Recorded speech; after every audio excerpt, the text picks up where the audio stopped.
There I go. What's up, y'all? Oh man, Shanna. What's cracking? Hey now, that gun guy again. What it do? What's TGG? Tell me that much. Who the hell is TGG? What's going on with y'all? I'm gonna be by myself for a little bit, just a little bit. Zach went for a run, and he should be back in a few minutes. Ramsey J, what's up, bro? Miss Biggs, I am. I'm feeling a lot better. Thank you, Shannon. I'm good. I'm back. I'm ready to play. I can get back on the field now. I'm straight. Papa G, what up, big dog? What's going on with you? This out my way. What's going on, straight line? Rick G, what's good? BMO Biggs, what's up, big homie? What's the good word? Oh man, Ghost Dog, what's cracking? I got stuff all over the place, y'all. I'm glad the camera don't go no further because boy, it's junky right here. Crazy. JC on. What's going on, Jason? My buddy. It's my buddy right there. What's the good word, man? Y'all talk to me. It's Wednesday night. You halfway through the week. You are literally 1 week away from Christmas. Is that correct? I think that's correct. I think we're like a week away. I mean, if you celebrate. But, you know, it's coming up fast. Especially for y'all that got kids. You got kids, it's popping. What's going on, true to the game? What's the good word? Hold on, I'm looking for something. I know I'm looking for something. Whoop, there it is.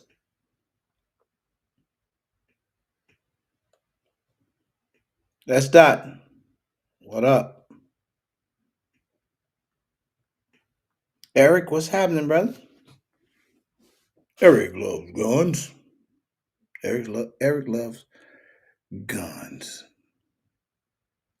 I was gonna I was gonna ask y'all something. It'll come back to me in a minute here. It'll come back in a minute. If y'all don't mind, please smash the like button on your way in. We're gonna have a good conversation tonight, man. I'm ready to do it.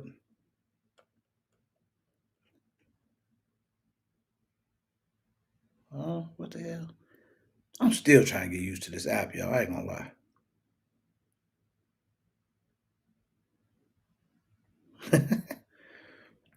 That's why I be missing the big fella. Cause he knows it. He see everything. I be missing all types of stuff.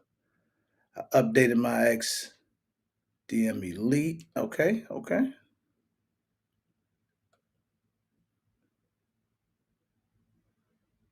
Thank you, Shanna.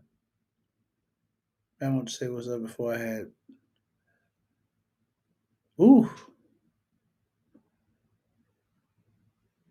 there you go, Ghost Dog. Get out the cold, man.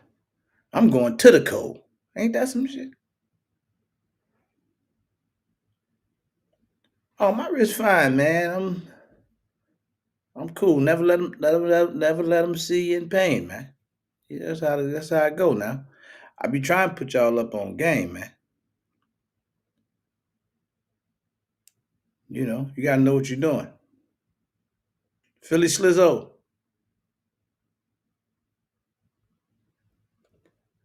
thanks, man. I'm trying to get back to that type of stuff. I be reevaluating myself. Like I really be want to do that because sometimes I like to go to the range and have fun, but then, we get caught in the world of social media, man.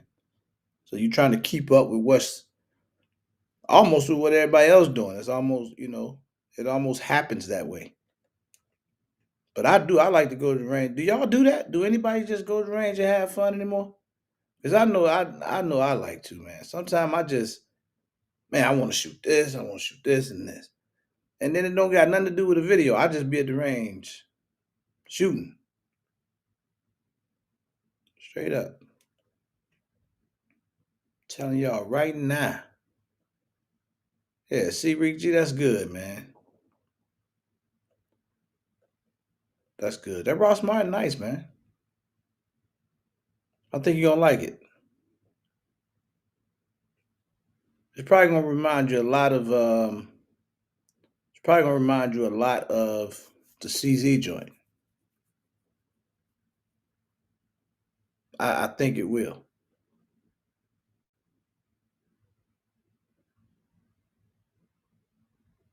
I did up until October. Now it's all about content create. I don't know, man. It. But how you liking it, man?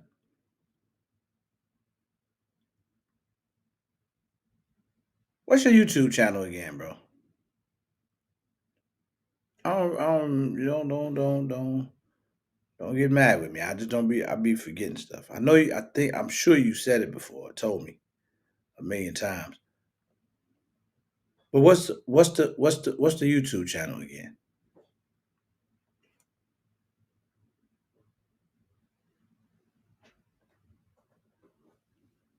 It's cool. It's cool. It's first time ever doing like content. What made you do it? I'm just asking. I'm letting a few more people get in here, so I like to have small talk with everybody that come in first.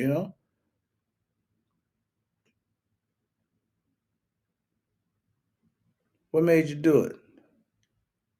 Oh, that is your channel. Okay, okay, okay. Snap, what up, big dog? Hold on, man. Let me see what you got going on, man. Hold on. Hold Let me see. See if I can find it. Oh, there you go, right there. Yeah, you definitely new to the game, huh? All right, let me get you. Hold on. I tell you what. This is what we finna do, bro.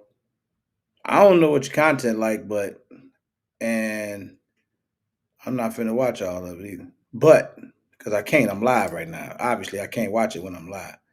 But this is what I'm gonna do. We're gonna get you to 100 subscribers tonight. Now I just gave you another one. I'm gonna turn on notifications. You at 93 right now. Let me see if I can share this. Boom, boom, boom. All right. Cause can I put the link out there? Let me see if I copy the link. Shannon, if I look like I'm struggling, help me. I know I'm struggling. Hold on. Copy. See if I can put that right there. Boom in the chat. I just put your link out there in the chat. And Bang TV, what up, bro? What's good, man? Who else I just saw? I just saw somebody else that I didn't get a chance to speak to. But what's up to you too? AK Lover. That's who I saw. What up, big dog? I started my channel to help people like me who just got into a. Okay, you just okay. All right. Can we help him get to? I've just put that link out there. Can we help him get to 100 subs? Dr. T, what's happening? We gonna get you. We gonna get you past 100 tonight. How about that? Burner girl, what up? You can speak to Zach. He ain't here yet, but he'll be here in a minute. I ain't gonna say in a minute because I really don't know where he at. I actually lost him, and I know that sounds next to impossible, but it happened. It happened. Let's get this brother over 100. Let me see. Let me refresh. Did you get over 100 already? Boom, 102. Did our job. There you go, man. All right, man. Now look, I'm gonna go watch some of your videos, bro. Now we done had Some people winning sub. Now you over 100. That's 100 people. That's I know it be sounding crazy, bro. I know it be sounding crazy, but that's 100 people, man. You, boy, listen. Let me tell you something. When I got to 100 people, I ain't know how to act. I thought I made it. I started acting funny around my family. I was giving speeches. I was doing all types of stuff when I got to 100 people, man. Straight up. Dr. T, what up? Dr. T said you got some great content. All right. I hope so, man. I hope so. Mr. Dixon, what's going on, my brother? How you doing, man?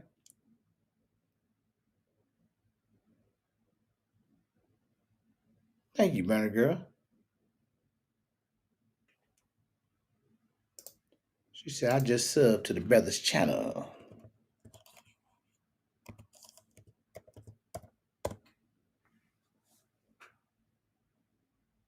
All right, all right, all right.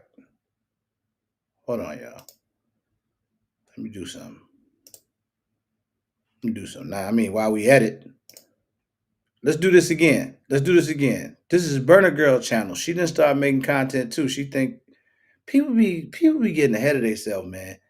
Cause everybody started acting funny. As soon as they get these little YouTube channels, they get to acting funny, man, and they'll change up on you. But listen, I ain't gonna never do that. I'm always be myself, but I ain't gonna change up. But a lot of them gonna switch up on you.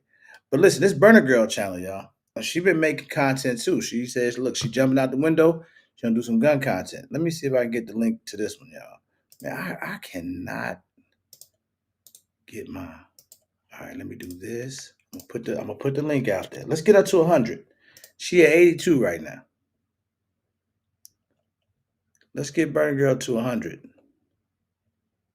We can do this, man. That's what you call community support. That's a good thing, man. I'm telling you, it's a good thing. This Burner Girl channel, right? Let me see what she got. What she doing over here? She getting her little videos up there. Look at her. She got one video. Does law enforcement have too much power? It's my daily care. Look at her. She getting it in. All right. Now that is a funny thumbnail right there. That's gonna premiere tomorrow. I'm not sure why it's premiering at midnight, but I mean it is what it is.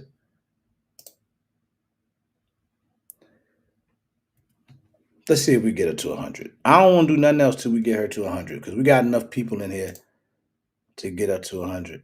Oh, it's going up. It's going up. She needs 7 more. She needs 7 more, y'all. Let's get to 7 more. Let me put the link back out there again. Let's see if we can get her to 7 more. We get her to 100, then I'm good. I did my work for the night. Excuse me, y'all. 100 people is a lot of people, man. I'm telling y'all. For real, for real. I like doing this. I like seeing when people start and see if they stick with it. Now that's the biggest thing, man. Getting people to stick with it. You do this, I'm telling you, it's tough. But you stick with it, it'll be all right. You'll be all right. So let me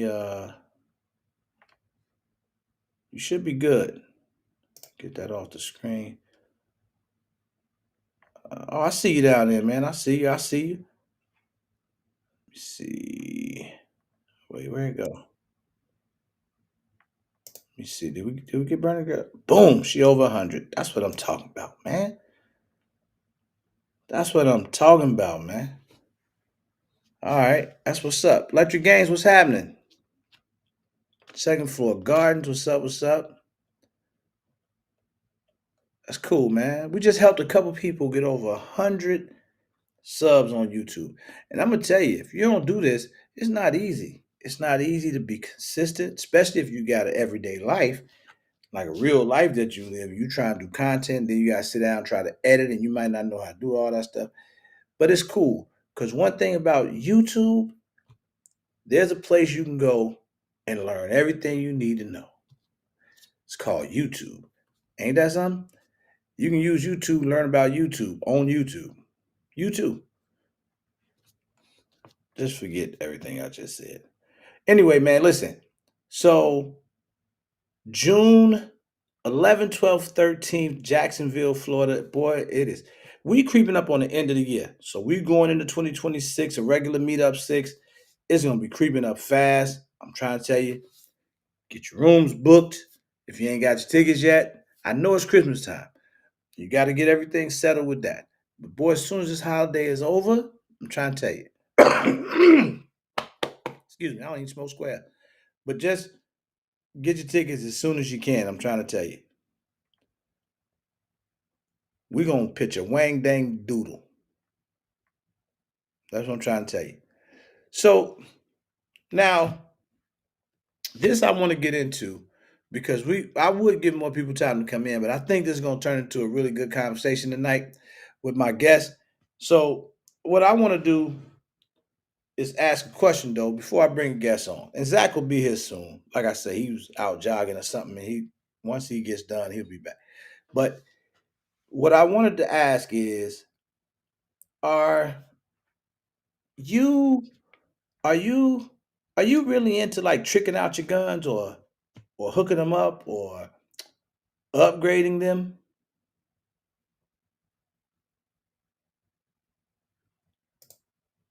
That is a pretty good channel. I know what you're talking about. It did sound like that's why I said I don't even supposed to swear. It sounded like a Newport, didn't it, man? Or Paul Mall. That was one of them heavy squares, man. But do you guys customize a lot? Snap, I know you do. You actually got a problem, bro. Like matter of fact, I personally know a few of y'all that got like issues with it.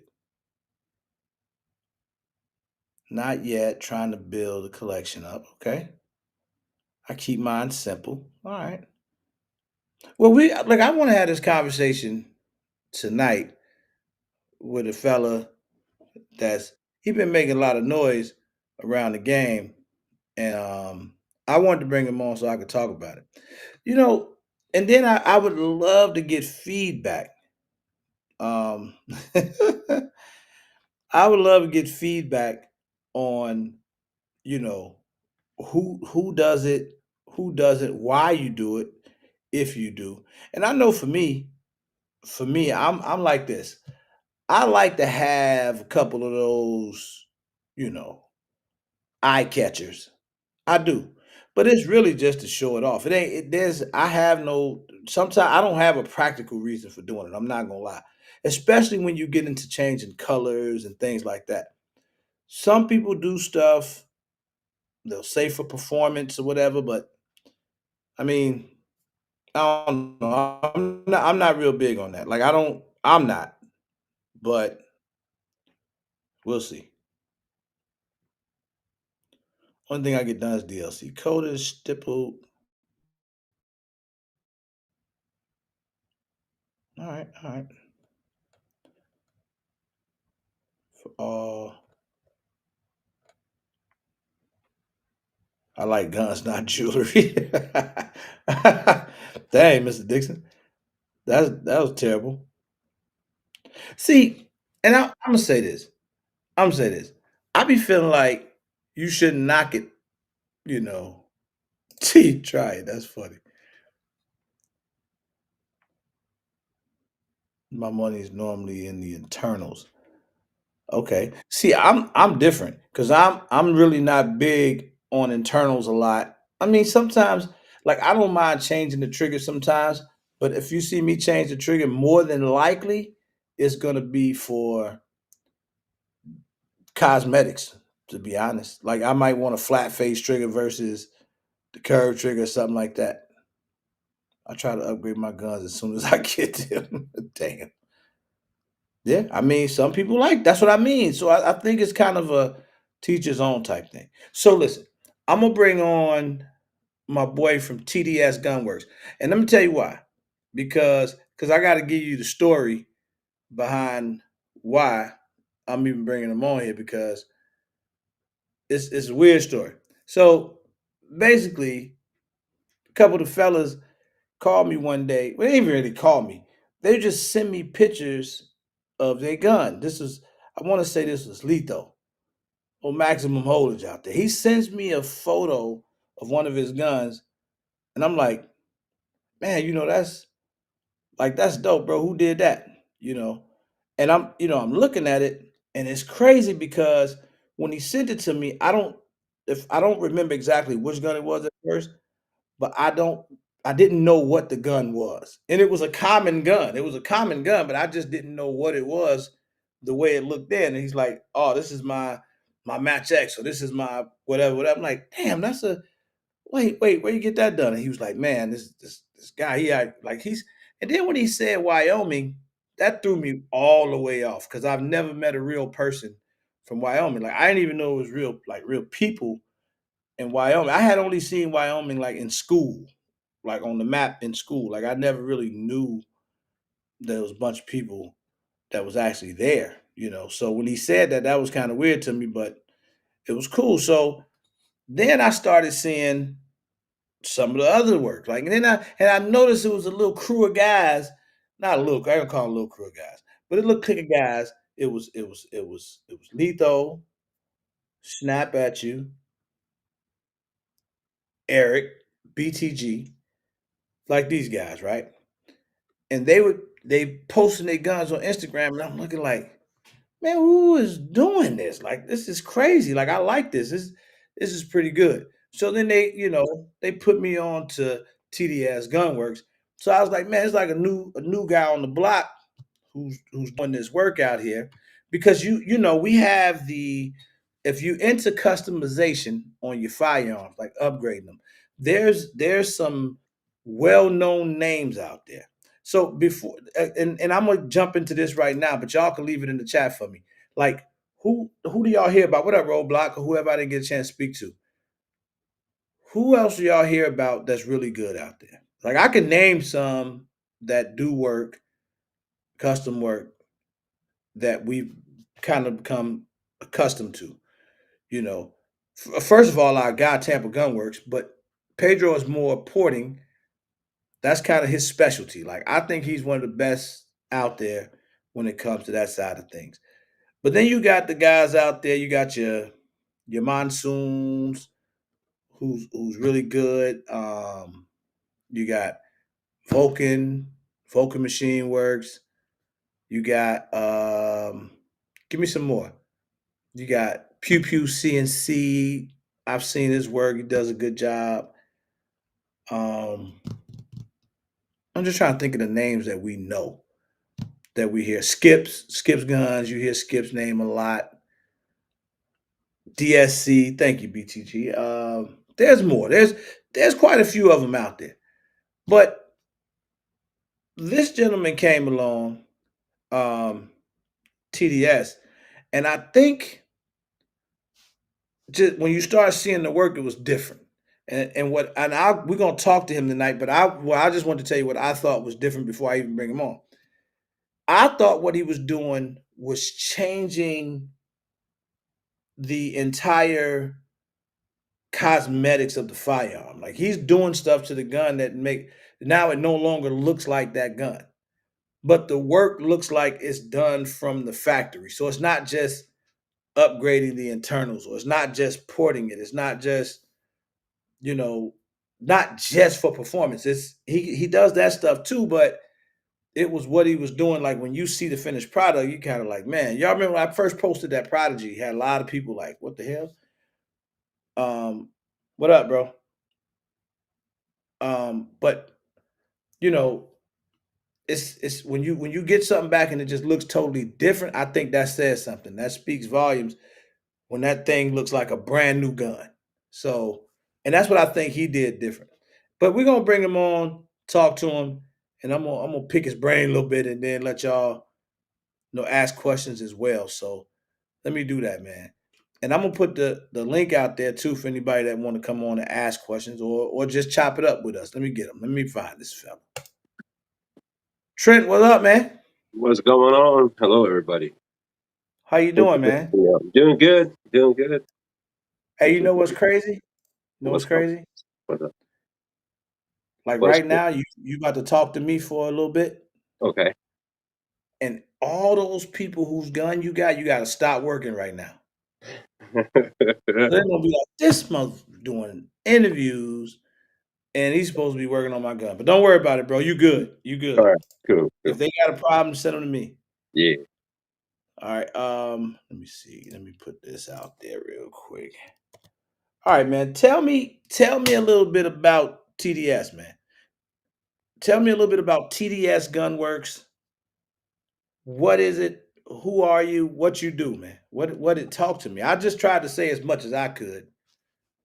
I mean, I got into doing guns and ARs back about 15 years ago. Custom made upper receivers, lowers, handguards, rails, did all that stuff. Kind of about the same time everybody really started getting big and influencers. Did that. Was in California. Of course, all that just gets to be a pain in the butt. So I said no more of that. Moved back here to the home state of Wyoming, which I'm a third generation Wyomingian. Did that. Started making knives for quite a few years. Of course, COVID and all that stuff kind of dropped it. So went and got a regular job in the oil field doing that. Said, I'm out here. I'm just going to start cutting stuff, start doing stuff. And of course, the boys found me and started going, "Hey, man, can you do it?" And I said, "Yeah, let's do it." So I turned it on, started rolling, let the creativity just start flowing. And now we're here, and it's wonderful. So you are a machinist. Yeah. Is that by trade or just you just good with machines? Um, Growing up like we did back in our day, you had to do pretty much anything in every job, and if you wanted to do a job, you got in, you started learning it. So I mean, I've done pretty much every job from being a veterinarian all the way to being a janitor through high school. So, I mean, it Mm. never ends, and your talents are endless. If you can see it and you got a will to do it, do it. You know. Hold on, Trent. My boy just came back off his run. Oh, Wow. Hey, what's oh, up, big dog? What up? What up? What up? what's going on? Hey man, that's fat guy with guns. But pretty soon we're not gonna be able to call him fat guy with guns no more. Like No. that's actually, but it's almost over, man. I don't know what he's doing. Well, I know what he's doing, but I don't want to talk about drugs tonight. I want to just talk about guns. But Oh, I'm proud of him. Whatever it is he got going on is working. So, Yeah. what's up, everybody? um, so I'm sorry, Brett, man, to cut you off. So, like basically, you say, man, coming up, you had to kind of learn how to do any and everything. Yep.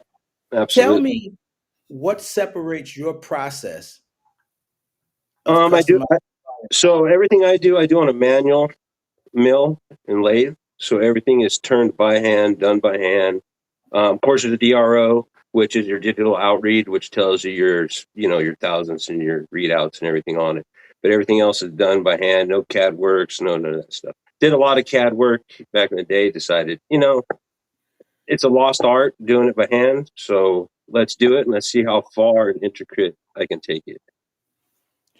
What would you say would be the critique? Are you in like a lot of gun groups and things like that? Because I know guys can be real particular or meticulous about stuff, and they'll say, if you're not using the CNC machine, you tripping.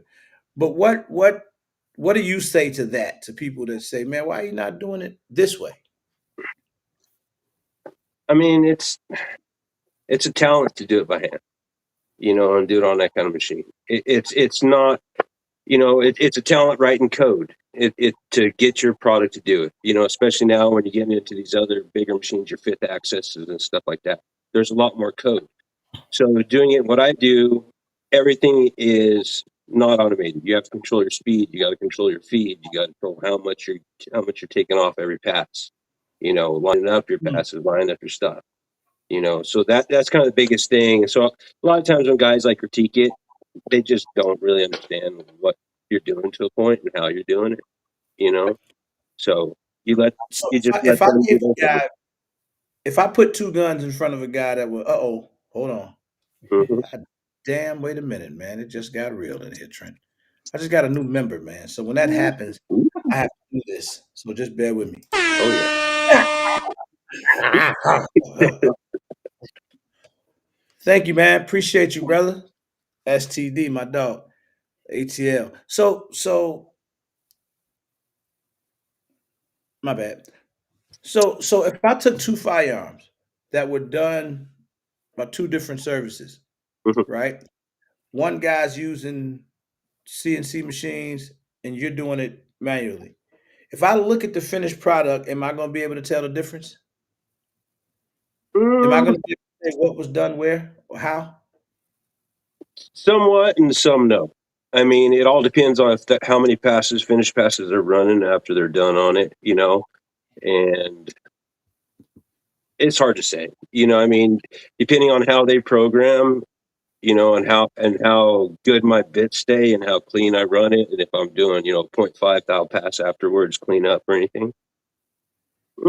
Sometimes not. I mean, I look at a lot of stuff that I get You have in. to be really good to be able to tell. You have to be a Yes, guy that's really into the yes, sport. yeah.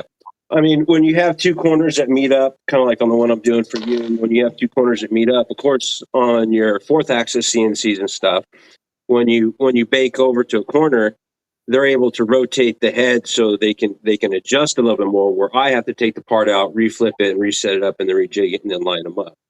So there's little contrasts like that in the corners where everything's all automated for them, where the machine just rolls apart and they can dump it, hit the points, and keep rolling. So there's little aspects like that you can kind of tell. I gotta say, man, you about one of the most artistic guys I've seen doing this. I've been looking at this stuff a long time, and the fact that you telling me now how you doing this stuff manually by hand, That's crazy, right? yeah, man, yeah. I mean, it's different because I understand that if somebody's using the CNC and they can make things adjust and all that, you doing so you got to readjust them by hand. Mm-hmm. That's different. And I always tell them all the time, you are one of the most artistic. I mean, that I've seen. Like Thank you. you, who is it? Iron Monkey, maybe their work is really, really intricate. I Mm-hmm. think that's the name. Really intricate. And you get into that, and you doing your stuff by hand. I doubt that they're doing that by hand. No, It's really nice, man. Really, really is. thank And you. one day I'm gonna send you something. But when it comes to this, I always look to jump off the fence, jump off the cliff, and I always don't. Don't ask me why. It's just I don't know why. Yeah. Mm-hmm. He's a very spontaneous guy. Right. If he don't Also, do it right when he say he gonna do it, he probably not gonna do it. then Like it for real, doesn't. I've seen him do it. Like he'll be like, when he's once he commits to it, he does it. Like he's like when he's gone, then you can't stop him. But that's the hard part, getting him to commit to it.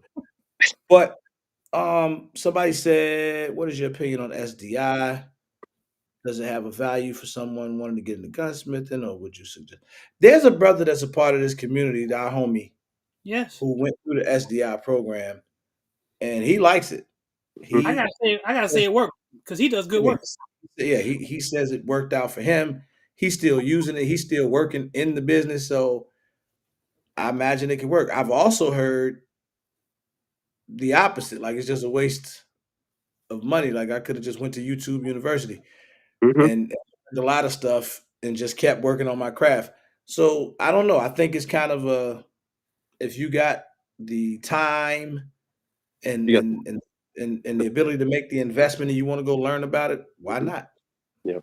I And can't I especially can't the tools. I mean, even the smaller tools, any of that, if you can go to there and get certified and stuff and go through the programs and get to use their tools to make sure it's something you're going to enjoy before you Mhm. invest the money into it, go for it. If you're already yeah, kind of somewhat a talented of a person, try to do it on your own to save a little money, you know? agreed. So so basically when you started doing like a lot of the stuff that you're doing with the handguns right now, Mhm. this is something that came along later. I mean, you've been Yeah. mastered the machinery, but you decided, hey, let me take this to handguns and slides and do some different work. And Yeah. then these guys kind of came along and said, "Yo, try this, try that," or and you like some of this stuff is like, wow. Like you look at it and be like, wow. And here's the key. Most people don't question. The average individual don't know if it's being done by hand, don't know Mhm. if it was Mhm. CNC. The average person, you have to be somebody that's really able to eyeball that stuff and say, nah, that was done by hand. This is off by, 17 seconds or something. I don't know whatever terminology y'all be Yeah. using.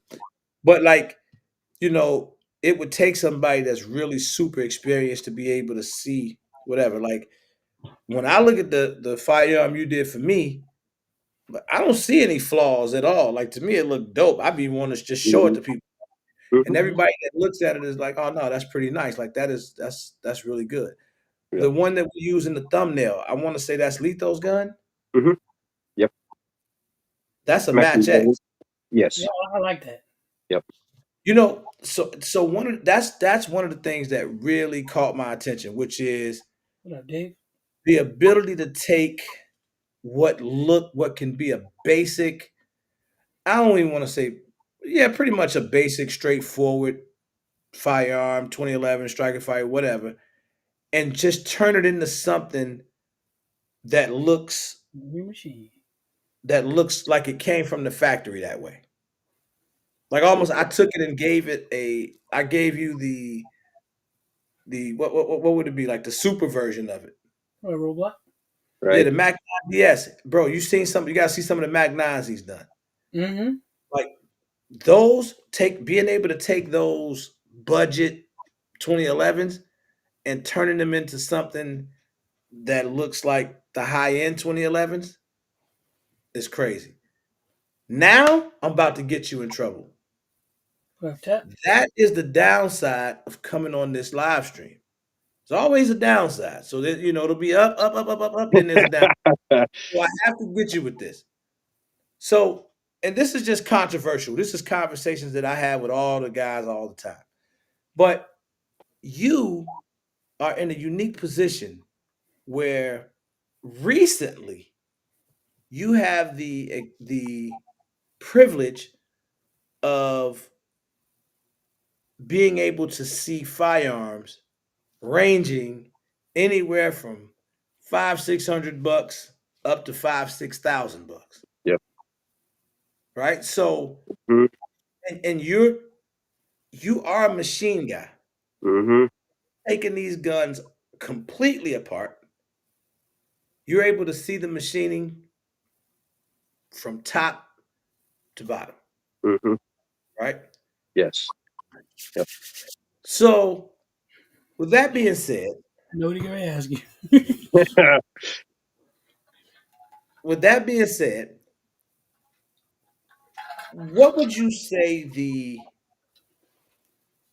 the difference is between machining on some of the lower end guns and the upper echelon guns? Wait a minute. Wait a minute before you answer.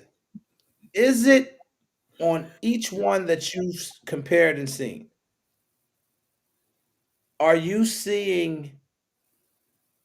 We'll do this a part A, B, and C type question. Merry Christmas. Merry Christmas to you. Merry Christmas Mhm. to A. Let me see. Are you seeing a night and day difference from some of the lower? I don't want to call them lower end. I Some of say the less like expensive yeah, he firearms to was. the high to more Yeah. expensive. I'll start there. Yeah. Some of the lower end guns, when you get into mocking them, measuring them out and setting them up, let's just say factory serrations separation. Some of them are a lot better than your high end guns. Really? I Yes. wasn't expecting that answer. No. Once you break over your 3,500 in there, Yeah, come on. What you it, mean, it BG? it's a lot. It gets a lot better. You know what I mean? Like some of them, some of the stuff you see, it's like, well, why didn't they cut that in the car? You're Yeah. paying that much for. Why isn't that in there when this low one has it? Now Mm, your frame, your fitment, and all that stuff. Everyone says sloppy pistols, but when it's a low end gun, you got to think what it's going to go through in its life: mm, mud, junk, crap, dirt, never getting clean, never putting there. So you got to have sloppy tolerances from the road. Your higher end guns, that's a nice car. It's like an expensive car. Some guys take it to the track and abuse it. Some people don't. mm. You can have tighter fit, nicer specs, cleaner things on them. You know, so a lot of times guys are like, "Oh, how come they're so sloppy?" Hmm. No manufacturer wants to send a gun out and have it running in someone's truck or in their holster or in their car or out on their ranch or whatever and not have it run when it needs it to. So they got to make it a little bit sloppy so it gets the crap out. Does it mean it's bad? No. Why are you using You the word sloppy? know? Because a lot of guys like to say, or like some of the guys in the group, sloppy. So I found a new terminology. Guys like to shake the gun. If it makes a noise, makes a rattle, makes anything like that. Mm. Mm. Well, how much tension do you have on your recoil spring? How much tension's in the other parts to keep those parts that have tolerances that are greater than this to a point? Plus, on the plus side, how much tension is on those to keep them from rattling? Well, when you start reducing recoil and stuff like that, you're going to start picking up noise. You're going to start picking up rattling. So that's what I mean by that. You know. So basically, sloppy is not those tight tolerances; is the technical side. Yeah, there you go. Yeah, And bro, yeah, I knew you would yeah. like that. So like, I know you would like sloppy. That's she, that, she, that, that, that's she's been great. walking around too long on the road. Yeah. I know he would like. I know that's sloppy. I know Well, what he was saying. I'm laughing Mhm. at BTG. He'll Me tell us our too. head cut off. He Right. got me looking at the YouTube. He goes, "My bad, I scrolled Yeah. up too much." This dude, man. Mhm. So that's a good question. I just saw a good question. Do you prefer to have full creative control when someone sends in their gun? It's nice to. I Mm. really do enjoy it. I do enjoy doing the same thing for people. It feels good when they want the work that I've already done. Creativity is key. I mean, you wouldn't go, no one buys the same painting or goes to the painter and asks him how to paint a masterpiece, or how to do something or how to do it. You let him Yeah, do his job, and that's what makes it fun. That's when you start getting unique. That's when everything starts really flowing out and you come up with different ideas that you can take and put into a different one, a cut that you can add to a different cut and change that around, you know. big tap up, bro. If I didn't speak to you earlier, um, that's interesting that you say this. So we were just on the part about I don't like the sloppy, What's wrong with sloppy? but because that sounds bad. That sounds like when you say low end, or it sounds like when you say Right. so basically. Let me make this clear for people that may not get it.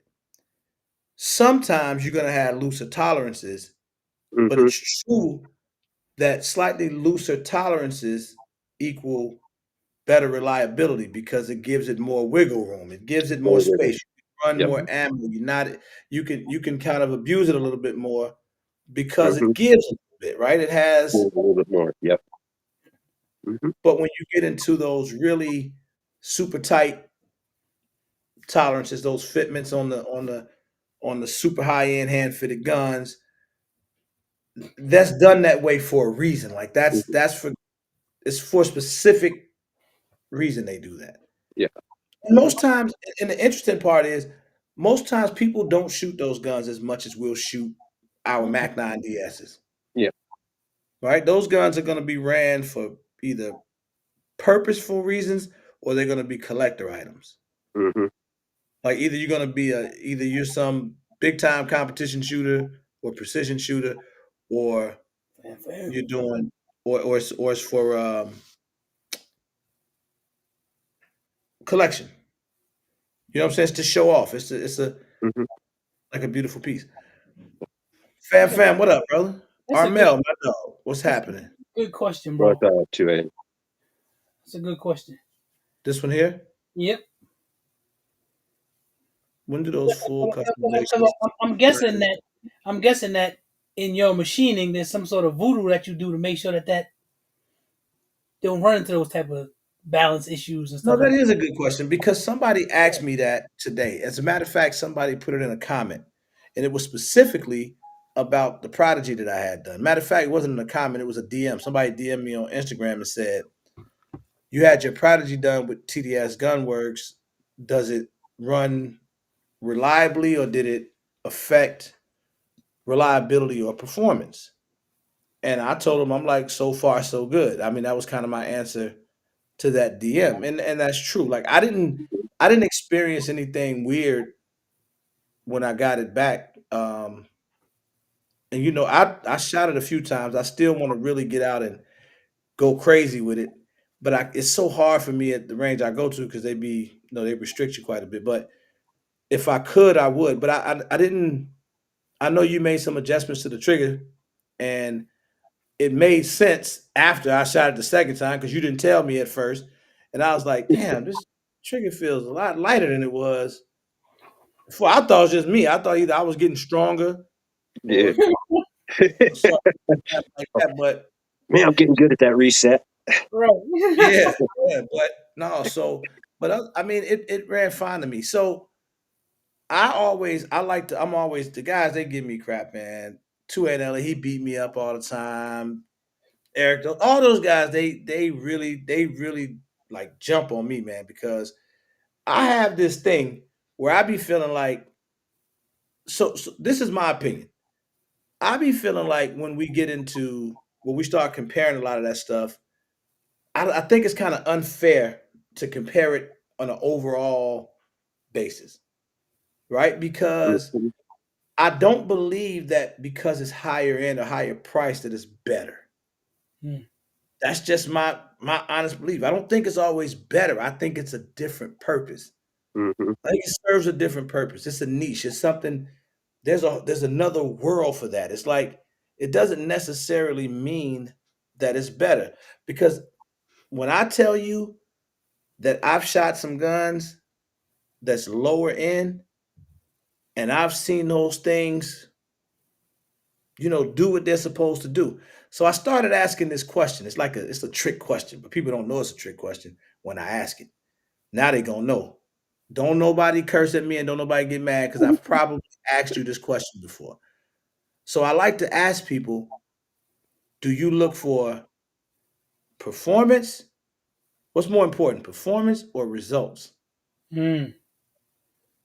I Mhm. love to ask that question, right? Because if are you more concerned with, all right, this got the tighter tolerances, this got the pound and a half trigger with the crazy reset, it's got like all whatever perfect performance is, Mhm. or is the result of your shot more important? Am I able to pinpoint the shot, get what I need? If I'm trying to get dime size groups, can I do that? What is more important to you? So for me, I'm result driven, Mhm. right? So if I take, which this literally happened. It's on video. I took Mhm.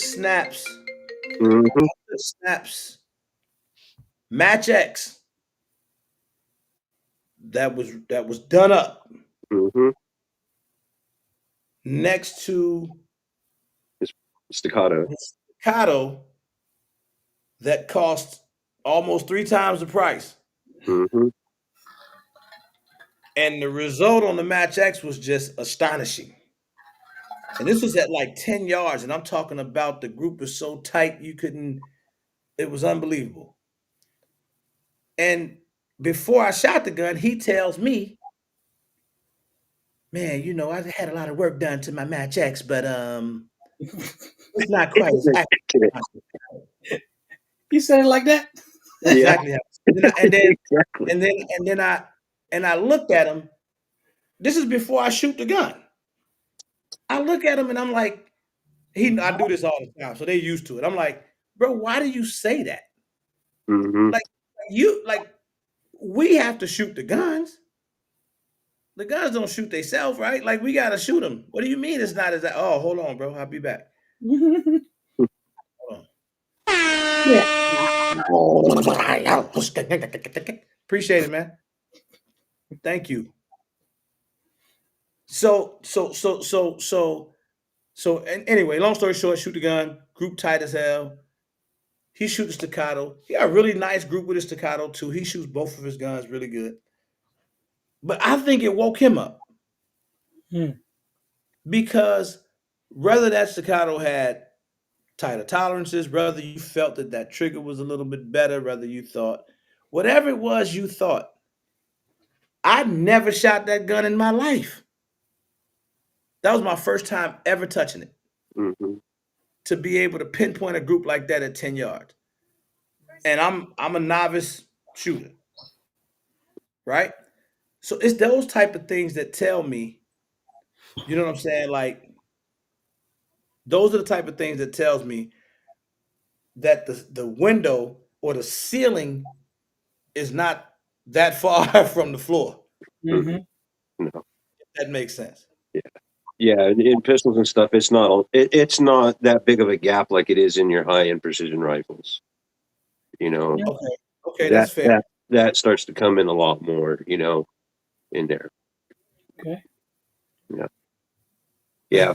Like once I get a pistol, and if they send the whole thing, or I just do slides or portings, and I'm able to do it between the two. I'll take them out in my range. From 35 to 100. And I need to be able to double tap at least at 100. For what I like to do on them. Mm. So then when I get done and I port it and I do the same thing, is it the same result when I'm done? Is it better? Wait. You say all your pistols you double tap Yeah, at 100 yards? yeah, yeah, yeah. What the hell kind of shooter are you? The kind of Man, double tap on the yard. I can't even double tap at 15 yards. Yeah, Yeah. yep. So That's a challenge. now Now. I'm about to really put you on the spot though. Pedro, if you listening, you better click on right now because you're not gonna be able to defend yourself. So Pedro, to me, I call him Porting Petey because he is so meticulous with this porting thing, right? Like Mhm. he's down to the science, like it's Yep. science to him. And then people, there's this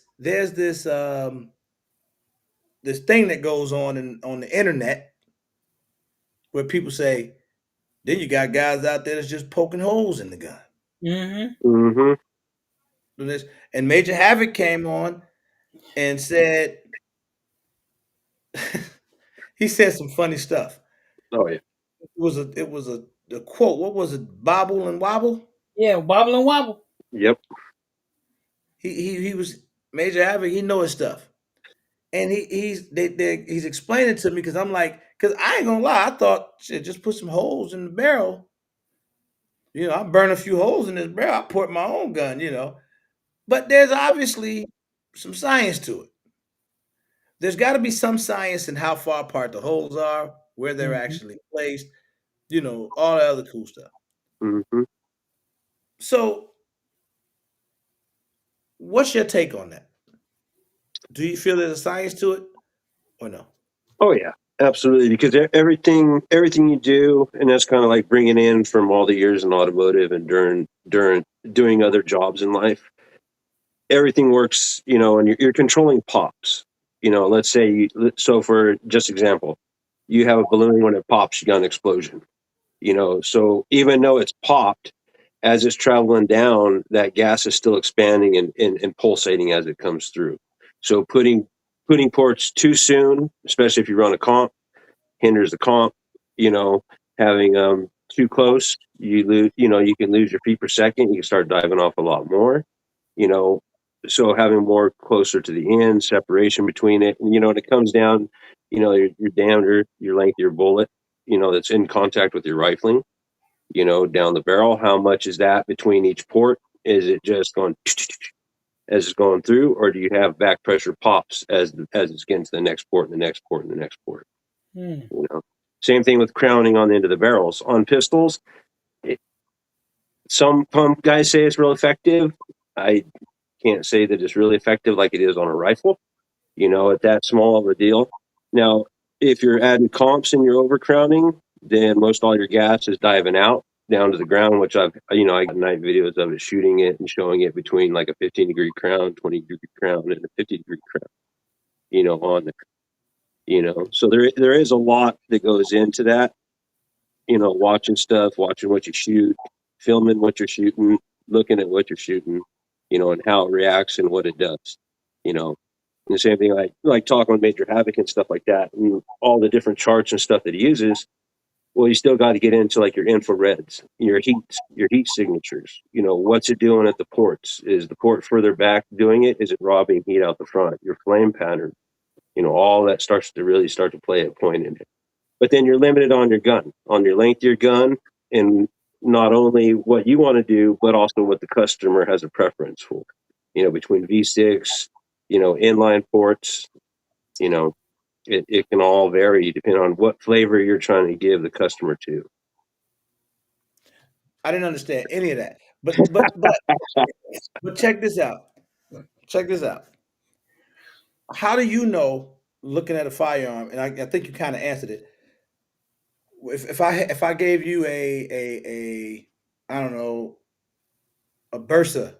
2011, and I say, hey, I want this ported, Hmm. do you automatically know just from your experience what would be the best port pattern for this firearm? Yeah. Yep. Okay. Hmm. Because some guys will tell you to port a gun. I've heard Eric tell me this stuff on the phone, and I never tell him that I don't know what he's talking about. I just say, Hmm. "Oh, okay, that's dope, bro."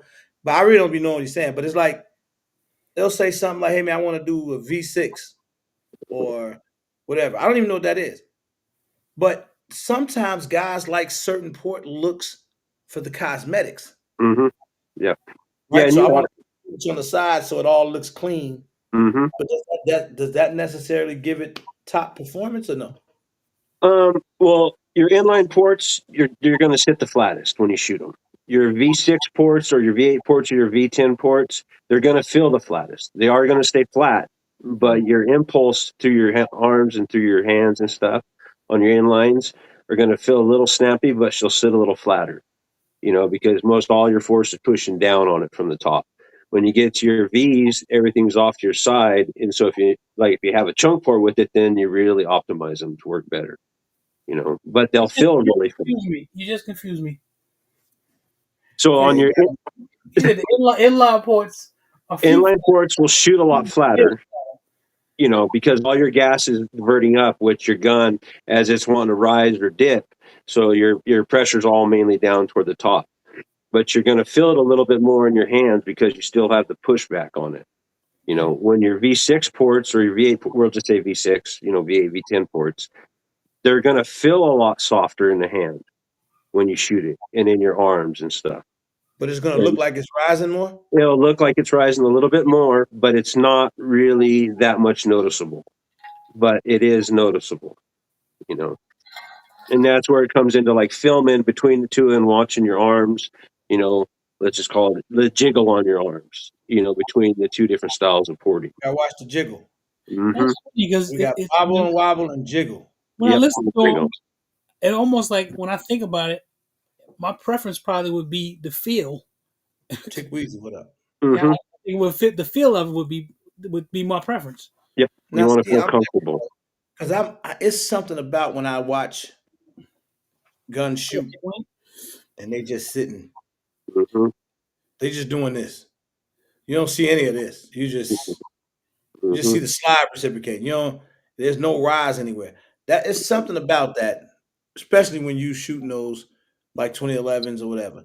Now I'm about to ask you the most controversial question that could ever come out in a topic like this.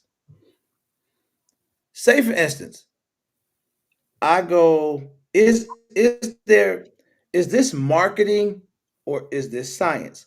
So if I'm trying to Hmm. think of some of the porting things. What does he call one? I saw one. Okay, let's take like I think what does Skip do? Four portsmen or something? Four sports, four something. Yeah. He's got his call, whatever. It's the four ports, right? Mhm. Say we go to Skip and say, hey man, I need the four portsmen. But then I don't even want to put you in this because then it feels like I'm pitting you against each. That's not what I'm trying to do. I'm just trying to get some answers for the people. Mm-hmm. Say I go to a different company and I get four ports that are seemingly the same, Mm-hmm. right? Are there are there any real differences, or is it all marketing? If, he, No, if, if this person says, "Man, listen, not these four points, my four points is going to be ain't nobody in the industry touching my four points." So not saying he didn't say that. I'm saying it. I'm just saying like, but when somebody's doing marketing, is it more marketing? Like, is it kind of like preference? You go here, you go there. Because if the guys know what they're doing, we're going to get these results. Or could he have came up with some science that But nobody else figure out, and it's just killing the game? New York City, what up? Ooh, If you man. can't say nothing, nice, don't say nothing at all. Like I said earlier, your port placement and your port layout is going to determine how much you vent off the pressure soon enough before it over pops and over before you start getting a rock.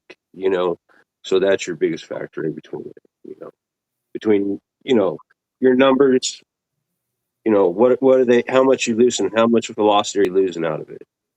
Is it just a range toy where you don't care about velocity? Then certain ports are going to work better than others. Certain ports are going to sit flatter than others. So Hmm. yeah, I mean, it comes down to it. So, You know, is there a sweet spot? Is there a sweet spot where you say you don't lose too much velocity this way, and then everything, everything's pretty. It's going to look good, and you lose too much velocity this way, and it's going to feel right as well. Is there a sweet spot, or is there kind of like either you might overdo it or yeah, I not do it? mean, like Havoc, like working with Havoc and then talking with him and like giving him something like, hey, let's just port the crap out of this thing. Let's just see what happens. You know, let's just do it. Let's see if you get shrapnel. Because the biggest controversy is like, oh, you got to switch bullets, you got to change recoil springs, you got to do all this kind of stuff to them. So, like on this 2K11 chunk port in 12 ports, 4.5% drop, still Mm. shooting 100% groups. Accurate as can be with no shrapnel, no nothing. So, depending on where you put your ports, how soon you put your ports, that affects a lot of it. That's crazy what you just said. Mm-hmm. Not even the part about the ports. The fact that Major Havoc money is so long Shit. that he lets you do a test on a Yeah. 2K11 Just is experiment. Just experiment on it. most Yeah. people go to experiment on a high point. He said take this one and let's just put the hell Let's out just of it. do it. Whatever Yeah. happens, happens. I mean, we kind of know what Shout it's out to going to Major Havoc. do, but at the same time, you don't know. But you don't know. You don't know how many button, when you rifle a barrel. You don't know how good that is in there to a point. Are they sharp edges? Or are they messed up inside? Well, this is just a random 2K11 off the assembly line. Let's run it and see what we can do to it. Mm. And let's just stop the whole, well, you're losing so much velocity that the bullet's finally going to just fall out the end of the gun. No, 4.5%. That's nothing. What You up, know. Pedro? Mm, So. mm. I mean, Mm-hmm. the way that I always look at guns anyway is if I'm losing 4.5%, if I'm shooting at somebody, it's still going to do what it needs to do. That's He's how not I. gonna. Yeah, That's he's the not gonna thing go. too. Oh, Zach just took the words out of my mouth. So here's the thing. And I've heard people say this before. And naturally, what's up, Tampa Gunworks in the bill? Pedro, I tried to call on you earlier, man. You're welcome to what's up? come on in and talk. Come on, But I want Pedro. to do this. Put the link I did for him. When I've heard people say this, they talk about velocity when you get to ports and all that stuff. How much does velocity really matter? Meaning, if somebody's, and you should never do this, don't try this at home, people. If somebody ran, they snatched your wallet and ran, and they got about 15 yards away from you and you shot them in the ass with a ported gun in one cheek and a non-ported gun in the other cheek. Do you think it's going to be a lot of difference in cheek damage? You're gonna be like, "Oh my ass!" That's what you're gonna My say, ass. He's not gonna care. No, right? You're no, gonna be like, "Oh my ass! I've been shot." mm-mm. What up, OG? No, What up, Mike? no. You're not gonna. You're not gonna Just care. trying to learn, man. Oh, Yeah. that's funny. No. That's funny. Hey, happy birthday, same OG. Oh, happy birthday, bro. Right? What up, What Pedro? up, Mike? What's No, going that on, that's guys? that's What up, that's ghetto? a What's legitimate going on, question. Pedro? You get Right. that a lot. You get that a lot about velocity, right? Like Mhm. I hear people say that too. So just learning and just helping other people to learn, Mhm. it's not that significant. Like, okay, yeah, I get it. You lost a little bit of bullet velocity, but Mhm. where could that have the biggest effect on the Long results? shot. Oh, long People shot. who people, can you guys hear me? Okay. Yeah, we hear Yeah, you, Mhm. man. yeah. Yeah. We don't see Okay. you Cool. okay, but we hear you okay. Yeah, I'm driving. Sorry. People who complain about velocity loss are the same dudes that carry 10 millimeter because of stopping power. Yeah. Right. Yeah. They That's just, Mhm. crazy. they Yep. just a bunch of people. They just go Mhm. It's instant. it's true. Yeah. Absolutely. So Yep. what Here's about he here's said? the issue though. The issue is most shops don't know the data behind what they're doing, so no one Mhm. knows what's going on. Mhm. So everyone's like, well, if I pour it, I'm losing 50% velocity because most shops don't know the fucking difference between what they're actually losing. So it's just a misconception out there, just due to the Absolutely. lack of data. Yeah. Mhm. And you know, and if you're worried about velocity loss in a pistol, don't buy a 3.5 or a smaller barrel. Mm. Hmm. You're just wasting the burnt powder. You know, it's unburnt. You know, so get something a little bit longer. You can pour it. You can be comfortable shooting it. You can do follow up shots. You can be a little more accurate with it. You know, Like That's Mr. crazy. Dixon, Mr. Dixon just said, does it affect like bullet expansion? no, yeah. I mean, most of the time your bullet's still gonna expand because it's on the soft tissue. I mean, as long as you stay over 800 feet per second and stuff like that, you're doing pretty Yep. good. You know. Okay. Hmm. Otherwise, I mean, if you're that worried about it, you'd never run a suppressed pistol because you're running subs, and Mm. you're only running at 925 in there. You can push kind of close to 11s if you're not cracking, but you know, That's a, you know something? That's a hell of a point you just made there, man. I never mhm, I thought was about it. I You was just That's said just that. about to mention the same thing. Yeah, I never thought about that. yep. so is there similarities in suppressed shooting and ported guns in terms of velocity? No. No, because you're running subs. It's way low on your velocity. You Yep. know, you do you and if you ran subs and say like in your rifles and your pistols and stuff, like when you run subs, if you run subs unsuppressed, you lose a lot of velocity because you're still burning powder, but you're not burning all your powder, Mm. and you're losing a little bit of that pressure behind it. So subs, when you run suppressed, you still got to poof behind it as it's leaving the suppressor too. So you're increasing your length if you're running a short barrel on your rifle or on your pistols. Mhm. He just gave me the answer because when you hear people say that about you poured it, it's going to do this, the velocity do that. I never thought about that. You just said that. That's 100% logical. Yep. You shouldn't Well, suppress me. You ain't worried about that, but you Me worried about. worried think of, about it think of suppressed. it this way as well. Like if you're so concerned about losing velocity, let's just use statistics for example. Most gunfights happen within what is it, like 7 yards. 7. Mm-hmm. Yep. Hmm. So if you're worried about losing velocity at 7 yards, then we have issues. If Yeah. you're planning to shoot somebody with your concealed carry gun at 50 yards, then you're Hmm. probably doing something illegal. Let's be very clear here. Yep. I So don't know. the misconception of velocity loss, or like, I mean, most things around porting are misconceptions, Yep. right? Accuracy issues, velocity loss, like the bullet expansion, everything you mentioned. Yep. Now, don't get me wrong, there's shops out there that'll butcher your shit, and then you'll have all those issues. Mm. Hmm. I really got to And find there's out other who these shops that do it correctly. Yep. And then getting into porting guns, when you think about self defense, porting, everyone's like, well, yeah, but you're going to get all that crap in your face, or you're going to have this, and you're going to have that. You know, most of the times when you get in a gunfight, or if it does ever happen, it's going to be close quarters. That's why a lot of people train constantly in cars with someone else to get the pistol, to get the stuff like that. If you have a non-ported gun, all you have is what comes out the end. If you grab someone's gun and are able to get a round off, and you have a hold of a ported gun, you think they're going to stay holding on to that thing when it goes off? No. No. If Well, they the other catch issue it, on if that they same if note, they catch it up underneath their armpit to get it, and you pull the trigger off, are they going to keep keep a hold of it? No. No, We're gonna burn the hell out of it. they're going to burn the hell out of it. You know. and then you also get like, oh well, I don't want to port my guns because they become a lot louder, and if I have to use it one day, I'm going to blow my eardrums out. Listen, probably, Probably but you'll have so much adrenaline pumping that you won't even hear it. no.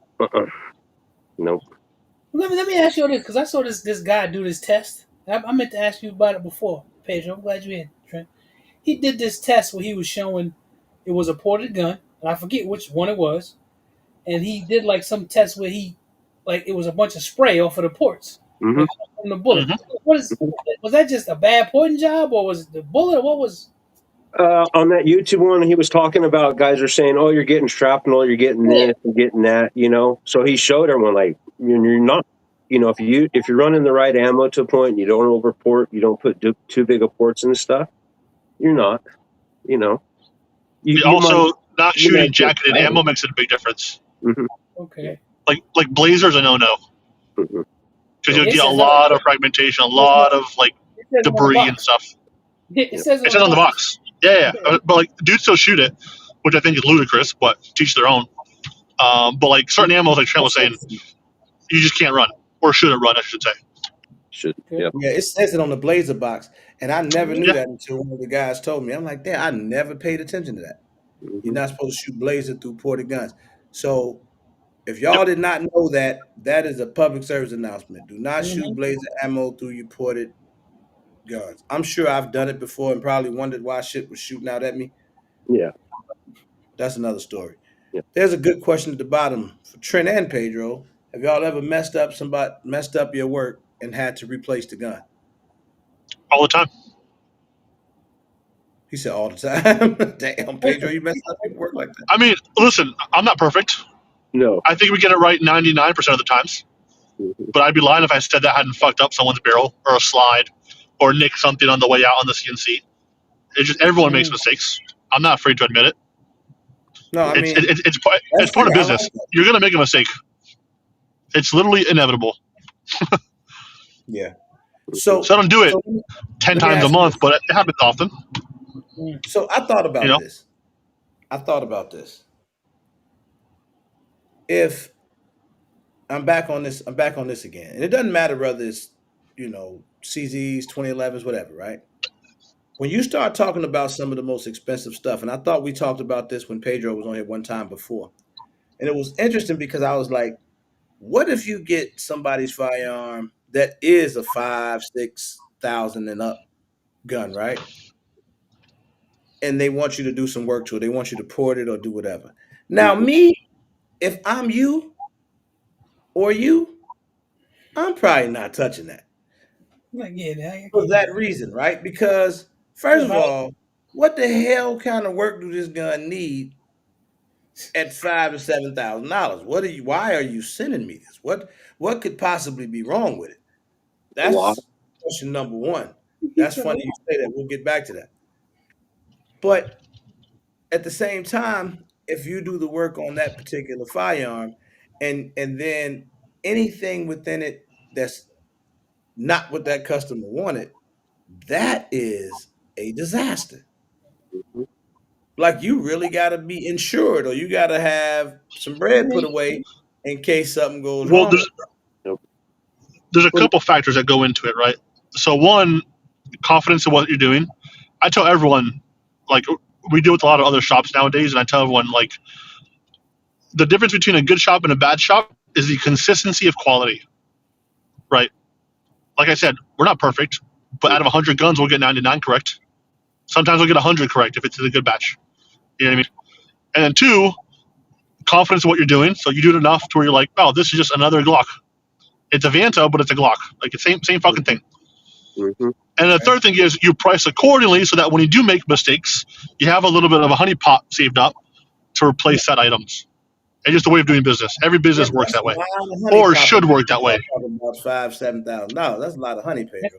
that's a big honey pot. Yeah, but if you're doing in a volume, the offset it doesn't matter, right? Because you know what you're getting into, right? Mistakes happen, whether we like them or not. Happen on a Glock. They happen on, like I said, on a $5,000 2011. I've seen it happen. Sometimes you could, As a matter of fact, I know a real world story about one of the really popular shops that messed up somebody's gun.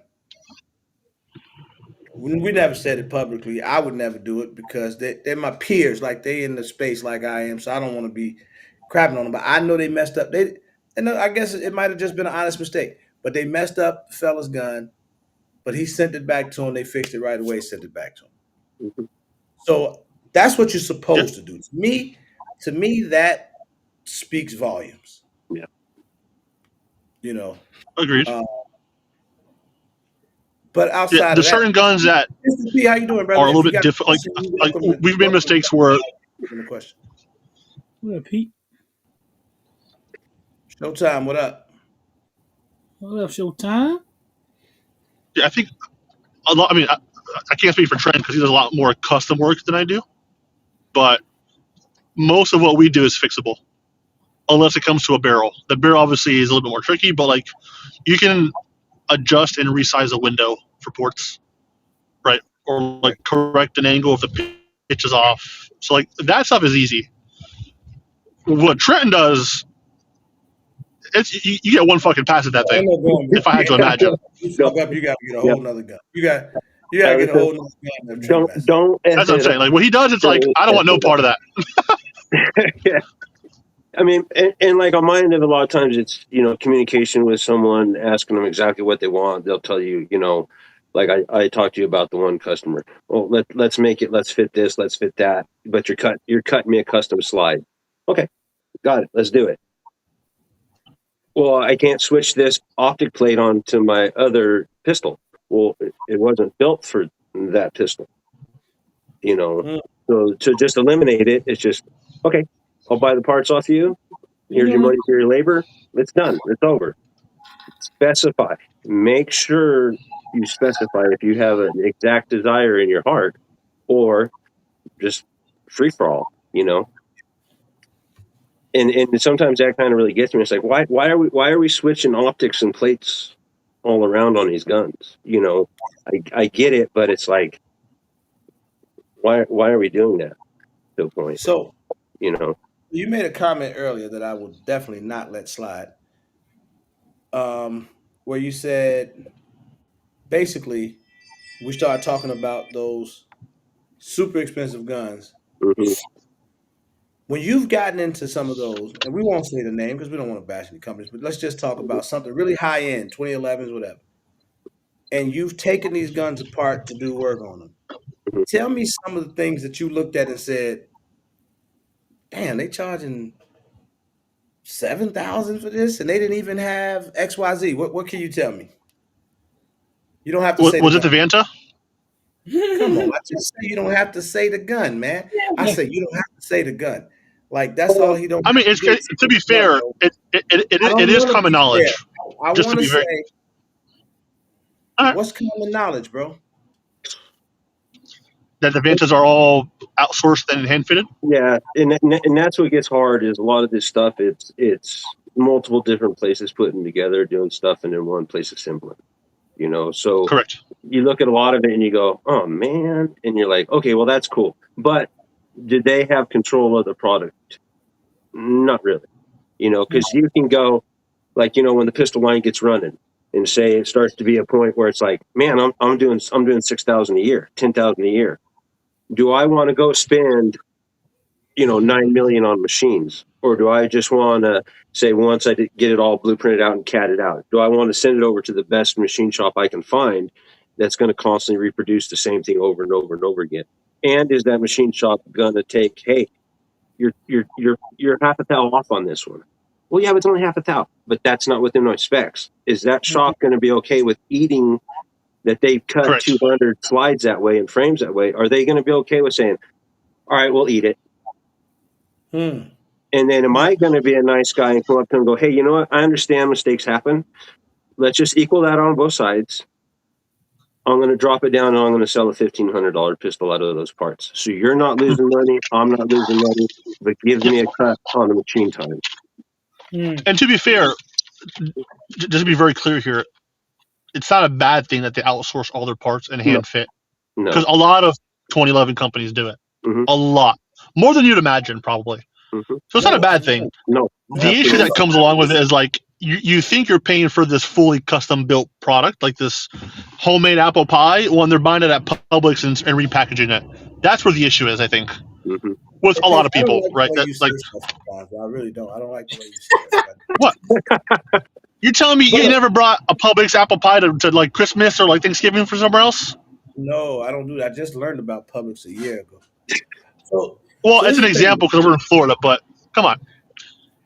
But what I'm saying is to not even, and I learned this from talking to very well respected gentleman in the 2011 space who I have a ton of respect for, who's been doing this for years, and he basically told me that he was so detailed with it that he started running down manufacturers and where their guns, where they're getting their stuff from, and then their hand fitting them. Like he was breaking that down to me.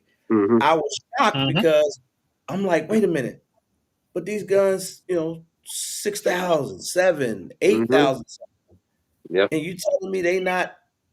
Because to me, for that kind of money, man, they starting with a pile of dirt and turn it into a gun, like, and they doing it all by hand. To me, Yep. they charging that kind of money. Yep. Same So perspective is Trigicon. Why is an RMR RCR $800? The boards are I don't Chinese know, and but we're not they're even assembled in talking the about USA. the optics, man. I'm just saying He get what mad what about stuff what that just come to his mind and he just say what it. what justifies the $7,000 price tag or whatever it is the branding behind it. If you Mm-hmm. take Vanta out of the picture and you put I don't know Pedro's 2011, that shit's not selling for $7,000. No, I It's just definitely not. don't got no Pedro I'm 2011. not paying that for my own gun. You know what I mean? And Like Yeah. what I so I'm just saying, so a lot of it's just the brand I behind it shot and my the. buddy John's Vanta the other day. It's funny you said that gun because I was just Mhm, shooting one. I put it on Instagram and I thought it was nice. And mhm. I literally don't have anything bad to say about it. And I guess even for him being kind of a more novice gun enthusiast, right? That hey, I've heard great things about these Vantas. All right, they're high end Mhm. firearms or whatever. So I'm gonna go ahead and invest my money and buy one. I can't knock him for that. You got the money, go do it. You go do it, and he loves it, right? Mm-hmm. I mean, But they're great do we guns. To be put fair, that? Yeah, but do we put that much thought into it? Like, do we put that much thought into? Did they get the stuff from somewhere else and then they hand fitted it? I think that usually the end user doesn't dig that deep unless he's really deep in the game, well, right? Most well, and I I think know I don't dig that deep when I buy a gun. I think the guys of our age and our culture, I think they think of those things. Okay. I also think people on this side of the industry see things differently than the end Mm-hmm. user. Yeah. Like we know it because we're on like the business side of the Yeah. industry, I guess. So you just learn things naturally. But like you said, a new gun owner, you go online and you look at things. The Vantas look really good. They're Mm-hmm. great guns, to be fair. Like Mm-hmm. I'm not trying to bash them. And like you said, if you have the dough to spend it, you're like, oh, this thing's pretty cool. Yep. I can buy one. It runs well. And people like them. So why not, right? But when you learn things behind the scenes, you're like We finna harder flip to the gun justify. industry upside down, y'all. We Yep. about to go viral with what we say here next, okay? Either that or everybody gonna hate y'all Everyone's because gonna I'm hate it. actually Yeah. not gonna answer this. I'm You know. just gonna ask a question. So, because I'm throwing you under the bus. If anybody be like, somebody said this, I'm gonna be like, nope, they Nope. said that. I didn't say Yep. it. I'll just ask a question. But here it is. Here we go.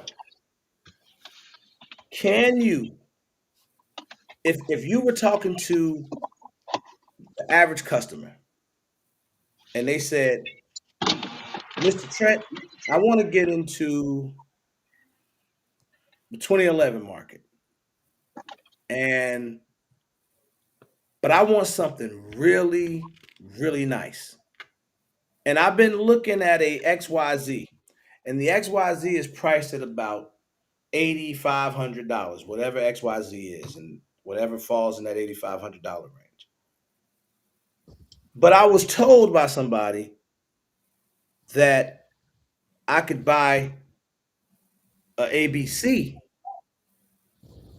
for about $1,500 and maybe put $1,000 worth of work into it and come out with something comparable to the one that's $8,500. Can that be done? Yes. Yes, absolutely, and probably better. You go buy that Prodigy, put an ignition kit into it, do some work to it, and it'll run like most other 2011s. Yep. The only difference is tolerances and the parts you use outside, but they'll run the same. You sound muffled, Pedro, for some reason. Hold on. So Is that better? basically, if I heard, yeah, that's better. Because if I heard you right, you said outside of the tolerances and then the internals, right? Yeah, outside of tolerances and internals, that Prodigy that's slightly worked on will run just as good as most 2011s. But within that $1,000 that you invest into it, you can change internals too. Mm-hmm. Yeah. Oh, that's what I mean. Like you buy Prodigy for $1,000, $1,200, whatever it is. You do some work to it, put ignition kit into it, have it polished, whatever you want to do to it within that $1,000 range, and it'll run like a Staccato P or a Watchtower or these other mid-range, high-end level 2011s. In my opinion. This is what I was thinking about because I've seen some of the work, and I'm talking about some of the customization work that Trenton does. I've seen it not only firsthand, I've seen it on several Mhm. different firearms. I've seen your work. You've done quite a few people's guns. And I'm only asking this because I've said this and I've argued with my buddies back and forth about how, to me, one of the main differences that I see when you get into, okay, let me back up a little bit. I've said in the past that once you get to about 5 grand and up, most of these guns are the same aside from the cosmetics, Mhm. I mean, right? yep. All of them are pretty comparable. They just look a little different. I mean, you got to remember. I mean, no matter what internal you put in a gun, your pinholes are your pinholes. And unless those are completely screwed, doesn't matter what internals you put in it. Correct. You know, Hmm. just like in AR world, you can if you're putting mil spec triggers in there and they feel okay, but they're not the best or they don't work, you put a drop in trigger and you're all, man, it cycles so good and it runs so much smoother. Well, were those pinholes in the right height they needed to be? Were they right separation? Were they not? You put a drop in, all that gas is taken out. As long as you can get the pins through the lower receiver and it doesn't set up too high, she's gonna run. She's gonna cycle. She's gonna shoot. I'll go one further even. Yep.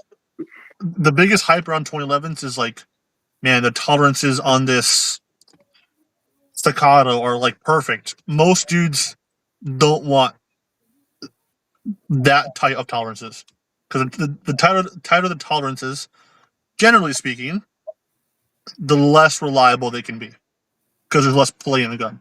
Yeah. Need to be So like a sloppy. Prodigy or a production level 2011 for most dudes will do you better than going out and buying a $10,000 Pit Viper. Yeah. I mean, Or whatever. and no matter what So play why you has no one have, stepped up to produce that and take over the market? yeah, Because think about it. Why would I produce that and sell it for $2,500 when I'm already selling out of guns at $8,500? mm-hmm, Well, it's because the yep, 2011 market's a Gucci market. That's the yep, issue. Hmm. Yeah, like why would I dumb it down if I don't need to? If people gonna spend the 8,500, let them Like you do it. can do it. But You I can do it think with striker power guns and polymer guns. Litos, the BTGs, Eric's, Snaps, Trent's, Pedro's, y'all F the game up, bro. Because now what people are starting to do is they're starting to figure it out. So it takes a guy from Chicago who's like, I don't even know what Lito is, bro. Like, I'm not even sure what his nationality. I don't even know what he is. I just know, I don't even know. All I know is he's got this thing in his head where he figures it out.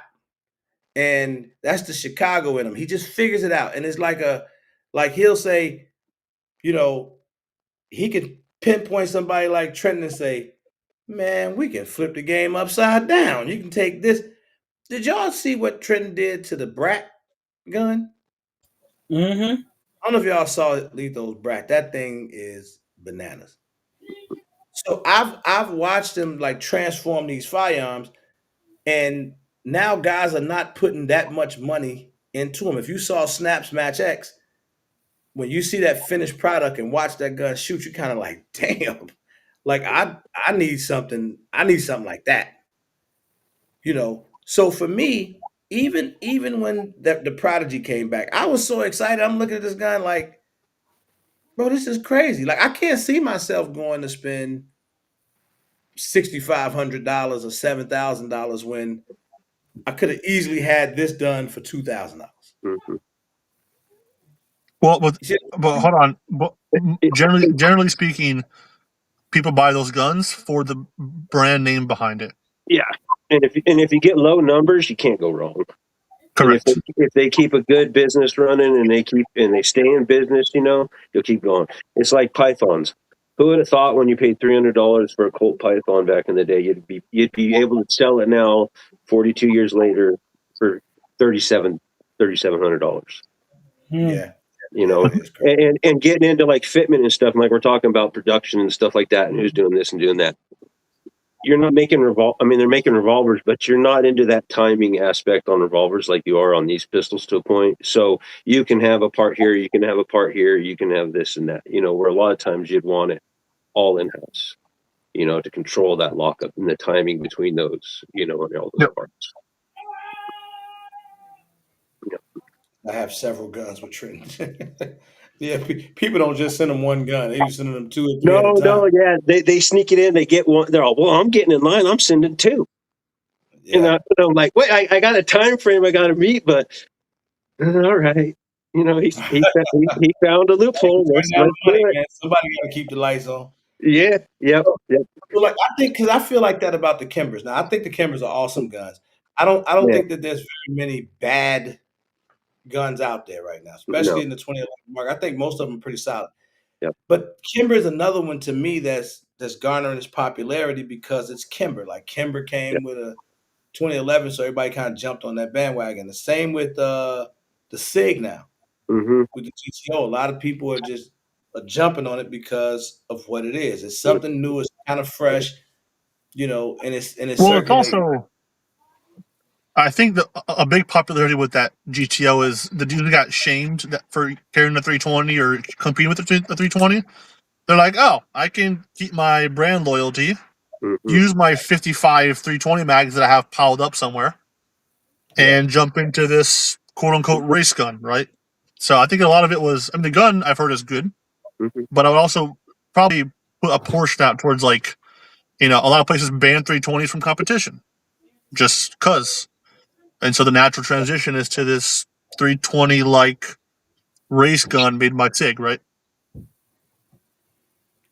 Now, what do you think people that's a little deeper into, like some of, maybe outside of like 2A and LA, but some of the guys who are more like on that high end, just stuck in that world, right? What do you think their pushback would be if they heard us say what we said? Like if we said, nah, man, you can take these, you can take a lot of these firearms and pretty much get them performing just like the super expensive guns. I think dudes that don't believe it are just in denial. Yeah, well, you have like generational stuff we're saying, or people that care. You have people that buy something because you shouldn't have to touch it. If I'm spending that money, I shouldn't have to touch it. And I'm going to pay for that. But in reality, everything's going to fail sometime. Something's going to give you a problem. Something's going to do that. Think of it this way: you're paying $500 for a Glock, and then people go out and change everything on it. Mm-hmm. So why wouldn't that be? Why? And like, but in my opinion, no, you don't have to do it with any gun, but like the whole enjoyment of the 2A community, or a portion of it, in my eyes, is the freedom to customize whatever you want. Yeah. So how many guys in here have all stock guns? Nobody. I got a lot of them. Not all, for sure. Sure, but I would say majority would probably have something done to them, an optic or a light or a mag well or. I didn't know you were talking about that. Now But that's what I mean. Like you change something. Everybody changes something. Yeah. And when you look at the budget, because I think $1,000 is expensive, but the budget 2011s, same concept. You're buying the cheap version of the gun to change everything. He said, "Can Trent update the TDS website?" That's a great question, Trent. Yeah, we're pushing, we're trying on it. It's just I don't want to lose I don't want to lose the communication between customers and people. And it's very easy to do. I mean, if you want to just if everyone would rather just send me stuff and hit click and pay, I can do that, but I'd rather not. Nowadays we're losing so much contact with each other just buying something like off Amazon and never dealing with anybody. And I like meeting people. Yeah. Everyone, some customers go, "Hey, do you think this is possible?" I don't. It's probably not. And I look at it and go, that's a damn good idea. Let's try that. Yeah. Also, as a one man shop, it's hard He to said, keep up with honestly, everything. first Yeah. 2011 also don't know shit about gun, this, that, and the other. Believe it or not, man, so many of us, and I'm gonna say us, because I fall into that pocket sometimes of I don't know everything. I don't know all the ins and outs of all my guns. Now I can break down any gun that I have, clean it, put it back together, and tweak very minor stuff. Yeah, T-Saw's a good Anything gun to past start. anything past that, forget about it. Well, here's the I'm thing, sending, like, I'm sending it to one of you fellas because I don't know what the hell I'm doing, and I'm not afraid to say it. Like I'd be like, nope, I don't know what I'm doing. I'm calling somebody. Somebody got to take this and fix it for me because there's certain things that I just don't know how to do beyond general maintenance. but I But I made think that applies with everything, right? Like, how many people go to dealerships to buy a car not knowing what they're going to buy? Probably yeah, a lot. You know what I mean? And the same thing applies with the gun. If you're buying a $5,000, whatever it is out there, does it really matter how much you know about it? Probably not, right? You're buying it for the price point. You're buying it for the brand. You're buying it because whatever. And obviously, there's exceptions where like guys like myself will probably have some sort of like slight autism, dive, That's you great. know, dive deep into everything. But like, I think expecting everybody to know everything about everything is just unrealistic. no, no, no, yeah. I mean, I admit it, man. I'm a regular gun guy. Simple as that. I like to shoot. I'll shoot. I'll clean them, break them down. But that's why I always feel like even Zach in some cases, even though he's been like in the 2A space a lot longer than me, but he counted the same way. I think like we just like everybody that's in the normal space Yep. of we like guns. We just like to buy them and shoot them. Yep. That's kind of it. I don't need to be Mr. Know It All. Nope. When I'm on YouTube, I can tell you what I think, and I am the absolute best at it. Listen to what I said. I'm the best at telling you what I think. Mm-hmm. I'm the best at that. Nobody can do it any better, right? But Would you there feel? are opinions and thoughts that are incorrect. Let's be clear. That's not true. That's not true because it's only someone that put those rules into place because that was their theory that made it right or wrong. That's not true. Like I can't. How can I be wrong about what I think? You're not. You Or can't like be. what I think. Like how can I be wrong about what I feel? Like if I say So if I said, I don't like this, this is bad. I'm entitled to that. That don't mean I'm wrong. No, that falls under the same thing as like color. When you grew up and everyone says, "Well, that's red, that's red, that's red," but I always saw it as blue. Mm-hmm. I think, so if I told Yeah. you I bought a Sky or SCCY because it is more reliable than a Glock, am I right or am I wrong? You could be wrong You could be. You because could be. You could be. somebody might have bought a Sky that just runs. Sure. That's like thinking. Like I look at Glocks as like shovels. If I'm going to go dig a ditch, I Thanks, want I Steve. want I want a strong shovel. Mm-hmm. Yeah. I don't want aluminum handled shovel. I want a good hickory handle on my shovel. I don't want it to be cold as hell when I pick it up off the ground and grab it. I want it to somewhat run. Might not be the smoothest running thing, but I don't care. It's a shovel. It's a Glock. So but I don't know too many people out there that's just saying that. Yeah. But I'm a firm believer in. I say this all the time. I say it in videos. I say all the time. The SPO, subjective preference opinion. Hmm. I am a firm believer in that. I think that when people are talking, they're usually telling you something from their point of view, right? Mhm. It's their preference or their opinion, and that's just what they're giving you. So I'm always critical when I hear somebody talk in that Oh, you're right or wrong. wrong, Yeah. Yeah. better, worse. When you Hmm. talk in that sense, it's cool. Like I do it too. Like I'm only human. I'm gonna say, man, no, this is better than that. Like I'll say it too.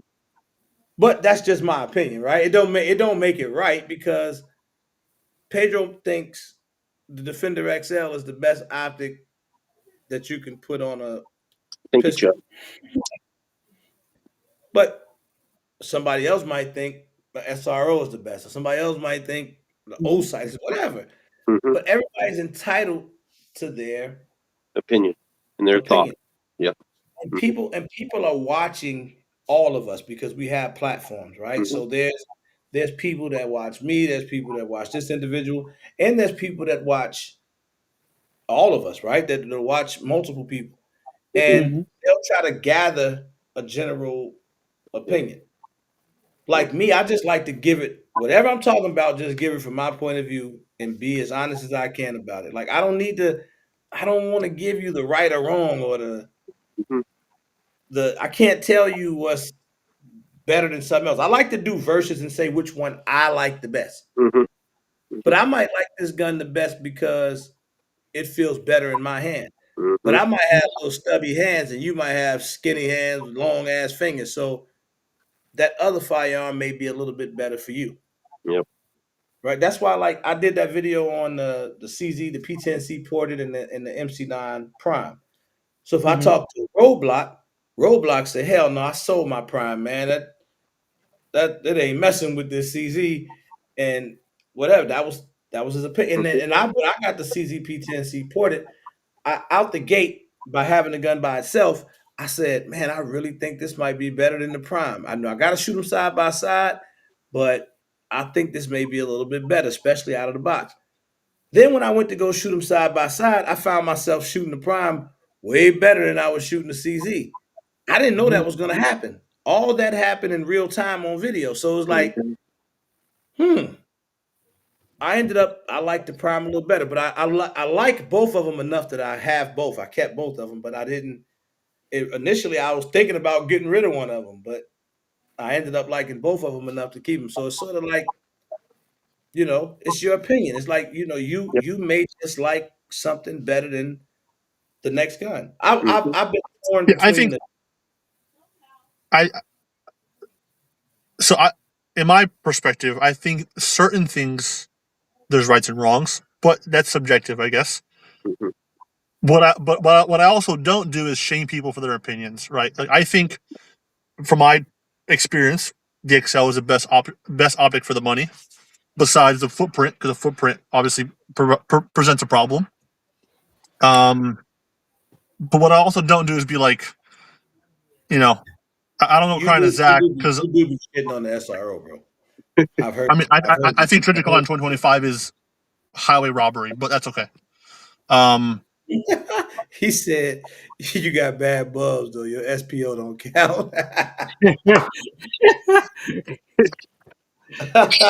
Boy, when you think you got friends, you don't got nobody, man. You got some messed up That's eyes. Yep. I mean, we all do a little bit. It's okay. Yeah. no, it's Um, cool, man. No, I but what I actually don't I do is like I think stay cool. shaming people for their opinion is the problem, right? Like I have my opinions on things Hmm. just from my experience, but I don't also like I don't run a Zach because you said you think something else is better. Or if I'm like, for example, if I say, I don't know, my ports are better than everybody else's, right? Whatever it is. What you I do say say? that because from my experience, is there some bias to it? Probably, because it's my business. I would Hmm. hope so. Yep. But I Yeah. mean, I would hope everyone thinks that about their own stuff, right? Hmm. But I You also got don't you go took like, the words out of my oh mouth. man, Trenton said his stuff is better than mine, so or better than everybody else's, and that's just wrong. It's like what? It's No. one, it's his business, so See, he should think that. I'm from Chicago, Zach from Queens. This is New York. I love these two cities, even though I be hating on New York a lot. My Atlanta guys, people gonna feel this way. And I'm only saying this because I'm gonna compare this to like music, right? If I was talking to an artist Mhm. and I asked you and you were rapping, I said, man, who do you think is the best rapper? And if you say anybody outside of yourself, I don't even want to listen to your music. Right. If you So don't think like yourself is the best, get out of the business. I Right. agree. I agree. So that everybody. So when you hear me on here talking crazy, I'm just having fun, right? So Mm-hmm. I Mhm. like. I think everybody too humble. Ain't no I way in the agree. hell I'm not saying I got. If you don't say you got the best ports, you said. If I was to ask Trent, I'm like, Trent, man, you think you could port my gun? You think you could do a good job? Well, I Yeah, don't know.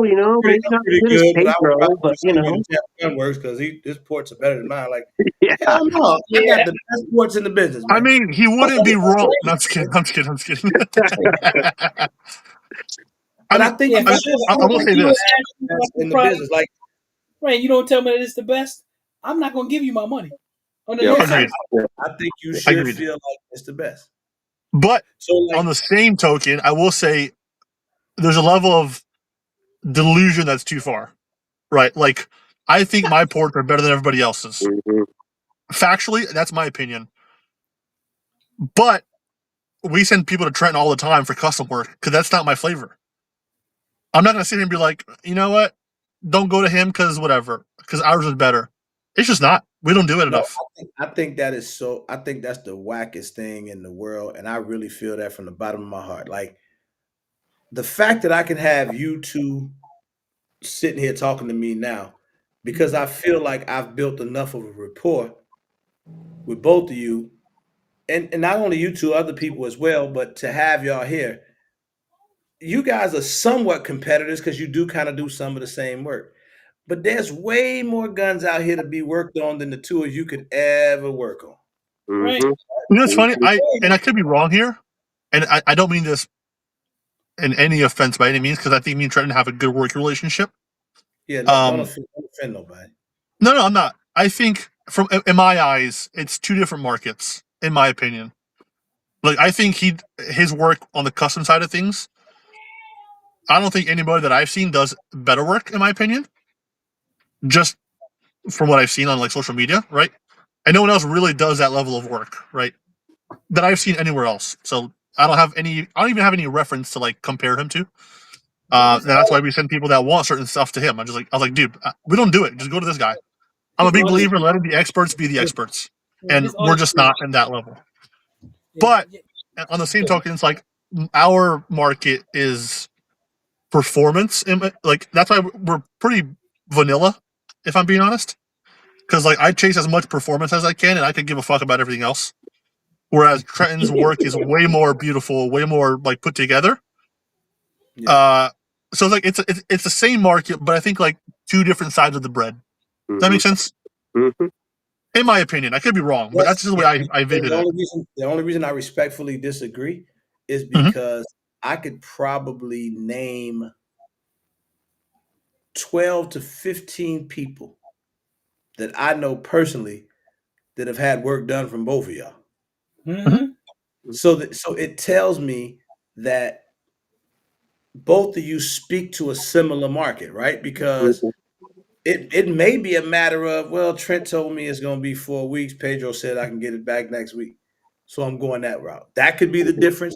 Or I just need this gun ported. I don't need anything else done. I'm going to send it Mm-hmm. to Jeff. Mhm. Or I want to transform this gun into something else. Yep. I'm going to send it to TDS. Mm-hmm. But you are right in what I couldn't agree more on is Jay, get out. If you if if you don't get that hex over to me, man, say what's up to Jay, man. That's he from Jacob Gray. What's I up, know. Jacob? That's my boy, man. So he's my friend that I don't like. You ever had one of those? Oh yeah, You ever have friends you don't like? yeah. That's it, man. But they're Man, your friend. you guys hear me talk about Jacob Gray all the time. But these guys are real cool guys, man. I've had a relationship with them for a long time. Funny. he been owing me a hex since the hex came out, and I'm still waiting. But maybe one day he'll send it to me. Hey man, I hope to see you at SHOT Show, man. Um, but Or shout out to Jacob Gray for sure. you can just send it to me, and then I'll tell RTG I got it for him. Don't do that, Jay. Whatever you do. But so here's my thing though. Like I like the fact that you guys are able to do that. I think it's way more benefit in Lethal? being able to Oh, let me Rico bounce showed stuff that. off. If Trent says, "Listen, man, these guys, my work is piled to the ceiling right now," and somebody said, "Yeah, Trent, but I just need some ports." Hey, I got a guy, Tampa Gunworks. Tell Hmm. him I sent you. Mm-hmm. Pedro, look out for this guy. All Yeah, right. I'd send him stuff because his stuff's not crooked. It's not good. Hey, I know exactly what you're talking He does about, a good brother. job. There's a lot of that shit out there. Oh Jay, no, this stuff's not perfect. I do. I need the knocks, but I gotta get the relationship a little tighter with that. Now we only been together for like 5 years, so he ain't gonna send me no knocks. But I tell y'all what though, if you sleep on that Knox 9, wake up. That's a dope gun. Have y'all had a chance to shoot that yet? I know you've been seeing it though, That's above my pay grade, unfortunately. but I think they did something with that. It was really so. I don't want to dig too deep into the story, but I know I was able to shoot the Knox 9 next to the um, the Atlas Erebus, I believe, and it was crazy because at first I'm listening. They're explaining the gun to me, just telling me all the features of the Knox 9. Well, when you're listening to them explaining the features, it's basically you almost it feels like you're describing an Atlas to me because it has every single Mm. feature, but it's quite a bit less money. So I took it upon myself to shoot them, side by side. And needless to say, I was super impressed with it. I called 2A. No, I didn't FaceTime. I called Fam. I called 2A in LA and I text him and I said, bro, do you know about the Knox 9 from Jacob Gray? He was like, no, I heard they was coming out with a new gun, but I didn't know the name of it. I'm like, well, this is Knox 9, dude. You gotta get your hands on that. Now I'm starting to hear, it's starting to ring bells everywhere now, but at that time they were just introducing it. That's a nice gun. Trent, when you get nobody's gonna send you one of them though. I don't think they're gonna send it because you already got one? Oh, you don't want to tell us? You got a Knox 9. If somebody got a Knox 9 and sent it already, that's crazy. I think they just getting them done. Yeah, he got his the other day. Yep, he said he got his the other day from Covert. Mm-hmm. When my hex coming, Jay?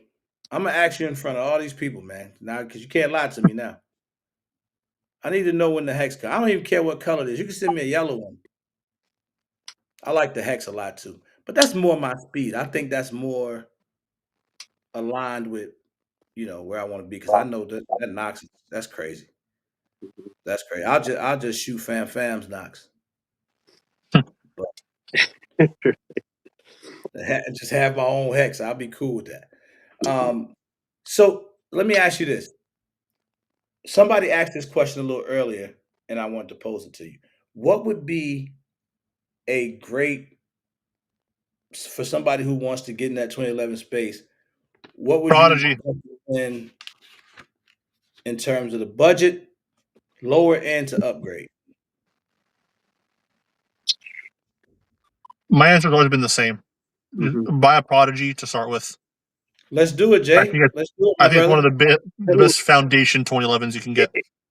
if you're not like on that comment, they said 1911, or Striker, you can't forget your standard 1911. If you're trying to Hey get man, into you gotta come on something, here. You gotta come on here, man.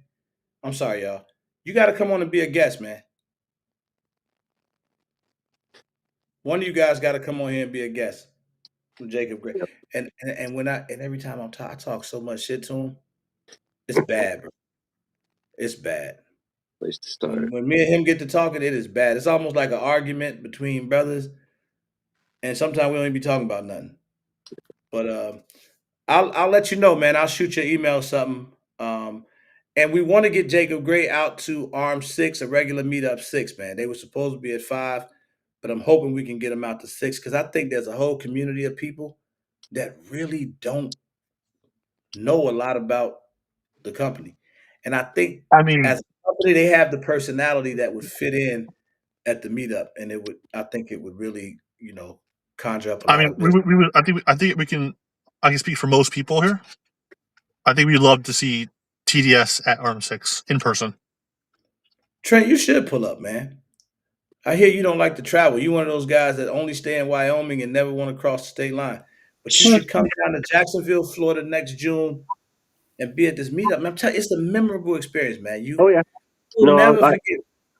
I've been working on trying to get my partner in crime to do the same. So I might just drive Arizona, pick him up, and head that way. You Hmm. guys should do it, man. You guys should totally do it, brother. Hmm. I think you'll really enjoy it. We're gonna try to get a lot of really good vendors out there. We had a lot of good ones out last year. I think Yep. we'll be able to do that again um, in Hmm. 2026. It's gonna be a lot of fun. Yeah, So you said if you're from South absolutely. Carolina, you know Jacob Yeah. Gray. They are in South Carolina. I want to go to their facility. I want to go check it out. But what gun were you saying? A good starting point. If they only want 2011s and they don't want to go back to like an original 1911 to get going on, Yeah, you can't 2011. go you can't go wrong with the Nobody even Prodigy. like 1911 no more, You bro. can't go wrong with the Prodigy. The Mac 9's phenomenal, but down the road, if you're ever wanting to do a lot more to them, the big old serrations in the front and stuff kind of kill it. I've worked around it. I make them look good, but Hmm. Prodigy, you can't go wrong. I mean, you know, So what you're saying is, if I want to really turn it into something else and really, if you want to buy something that down the road you're not wasting your money on, and you really just want to do something with down the road, either one you can. But if you just want something that's going to run, and you can't go wrong with the Prodigy. You know, that is interesting. I That is couldn't agree more. you know, I've seen a lot of them. I mean, 5 inches. I hate that they cut them up like that and really hollowed out Mhm. underneath the slide. That killed it for me. They shouldn't have ever done that to the pistol, but it is what it is. You know, the manufacturer's got to make them run, so they want to make them light. You know, so it cycles. But Yep. Prodigy's a now good this gun. is coming from Jacob Gray. He said Prodigy is a great foundation for sure. Hmm. They will upgrade Shoot down the good. road. I mean, there's not a lot of pistols that I will say. I mean, there are, but I like to shoot far with my pistols too. That pistol will do it. It will do it for you. Hmm. You Wait, know, but won't ports affect accuracy at long ranges? no, no. So if you had to give me three, Prodigy being one, give me two more that you would recommend. Because you're saying the Prodigy mainly for that it has more of a blank palette that you could Well, really do. accuracy, they run really good. They're really durable. They got a good grip module on them as they come. You know, internals, they're still 56 Rockwell hard. I I don't know how guys are wearing them out, but they are. Yeah, it might feel Mhm. funny, but they're a good one. As far as for like me getting a smaller gun within those areas, the Bursa is a good one. I Hmm. mean, you can dance a golf ball at 35 yards all day long with that thing. Even though the Romulus and them are made pretty much by the same people, the Bursa shot way more accurate. Hmm. Mm, And then Agreed. if you're wanting to get on a little bit higher end of it and you want something real fancy, get the 2K11. They didn't pull any punches on that. I mean, they did eat them out. They're a good shooting gun, good grip module as they are. You know, fancy. You know, We're in the same boat. I would so go Prodigy, 2K11, Staccato P. interested. Now let me ask you this. You said something earlier. No, no, no. Who said that? Who was I listening to? How far does like customer service and all that go with you guys? I think it's 90% of the battle. Really? I think so. So let me tell you why when you hear us talk a lot, especially about a lot of these gun companies, and like 2011s. So like you see now, and you saw this on this channel quite a few times. So that's a good question, Jay. But and I'm about Mhm. to say something else here. Think about this. We talk to like Bob a lot from Fusion, right? Mm-hmm. And you see how he'll pop in the lives and this that. Now you see Jay from Jacob Gray Mm-hmm. pop in the live and stuff like that. We've had What makes it a good grip well, module? yeah, but we had. I'm gonna let you answer that. But we had a couple other companies that have come in, owners that will come in and just talk to bounce back and forth off the community, answer questions, this, that, and the other. To me, and this is to me personally, that goes so far. I don't know how like y'all feel about that, but just for these guys to step in and do regular stuff like this when they could be doing Mm-hmm. anything else, but Mm-hmm. I feel like that's kind of giving back to the community in a sense, and like that customer service goes a long way. Because I've seen companies that you don't know who's at those companies. Mm-hmm. Like we had like Legion Precision and those guys. Like when you think about it, so me when I'm ready to invest my money or recommend a company to people, I've been talking Jacob Gray for a long time, Legion Precision for a long time. You know what I'm saying? Fusion ever since I've been pretty tight with Bob and the guys over there because they Mm-hmm. really embraced us, invest in the community. They do those things. So to me, why wouldn't we give back? Mm-hmm. That's why we can name so many people that own these manufacturers firearms that's in this community directly because of that. That's why it happens. Bob came to the meetup, made such a splash, man. Ain't no telling how many XPs and comps. And so Mm-hmm. just from mingling and talking to the people, people feel like they know who they're buying that gun from. And that goes a long way, man. Mm-hmm. Mm-hmm. That goes way further than an Instagram post, a YouTube video. It goes way further when people feel like they know who they purchasing something from. Now, let's answer this question. What makes a good grip module? How everything fits inside on them, how much they squish. Is there room for a bigger finger inside there? Most all 2011s are the same thing. Your I product want you to come say with a that different. decent size, You know what you're talking decent size trigger shoe and stuff on there. And coming from being in a cold environment to warm environments to cold environments and stuff. I mean, prodigies and seeing people, have their dogs chew on them and stuff, and they seem to do pretty good. Mm-hmm. The And also fitness, pretty how they comfortable. feel. Yeah, they fit good. They feel good. That's why it became such a popular deal. I mean, besides you can get them for 20, $40. I mean, you Yeah, know, that too. Yeah. stimpling them and playing with them. I mean, Glock has a good polymer. It does stimple beautiful. The Prodigy stuff stimples really nice too. So that, when you're melting the product, when you're stimpling it, you can kind of see the quality involved in it when they Mhm. make it. So I've Consistency heard in it. I've heard guys that prefer polymer grips.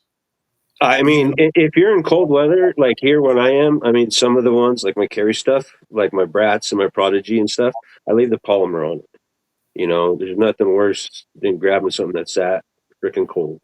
Mm-hmm. Yeah, I think the how do I put this nicely? Polymer absorbs It absorbs recoil vibration. more because of the flex. You don't feel it. However, I personally I prefer the weight of a steel grip over the subtle flex of a polymer grip. Yeah. When it comes to 2011s, let me be clear. Because I think the weight difference is more impactful than the marginal difference in the flex of the polymer. see, I like both. Mm-hmm. I just it just kind of depends on the gun, right? I didn't necessarily have to have the grip on the Prodigy changed because the original grip didn't bother me, but Mhm. the other grip was just cooler. Mhm. That's it. It had no performance.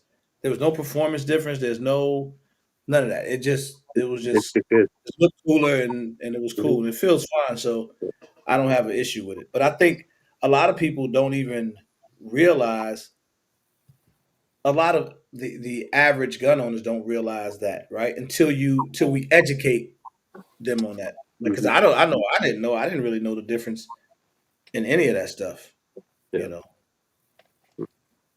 So I I mean, think that's pretty cool. in the Mac 9s, they have a decent one. I mean, it's not bad. They're all So catching up pretty I good. felt like that was one of the best. I thought that's what you guys were gonna say. They're not bad. Mhm. They're Came not to bad. like that's entry level. I thought you were gonna say the Mac 9. I mean, they are, but it is a little bit more aggressive on the texturing and stuff on them too. So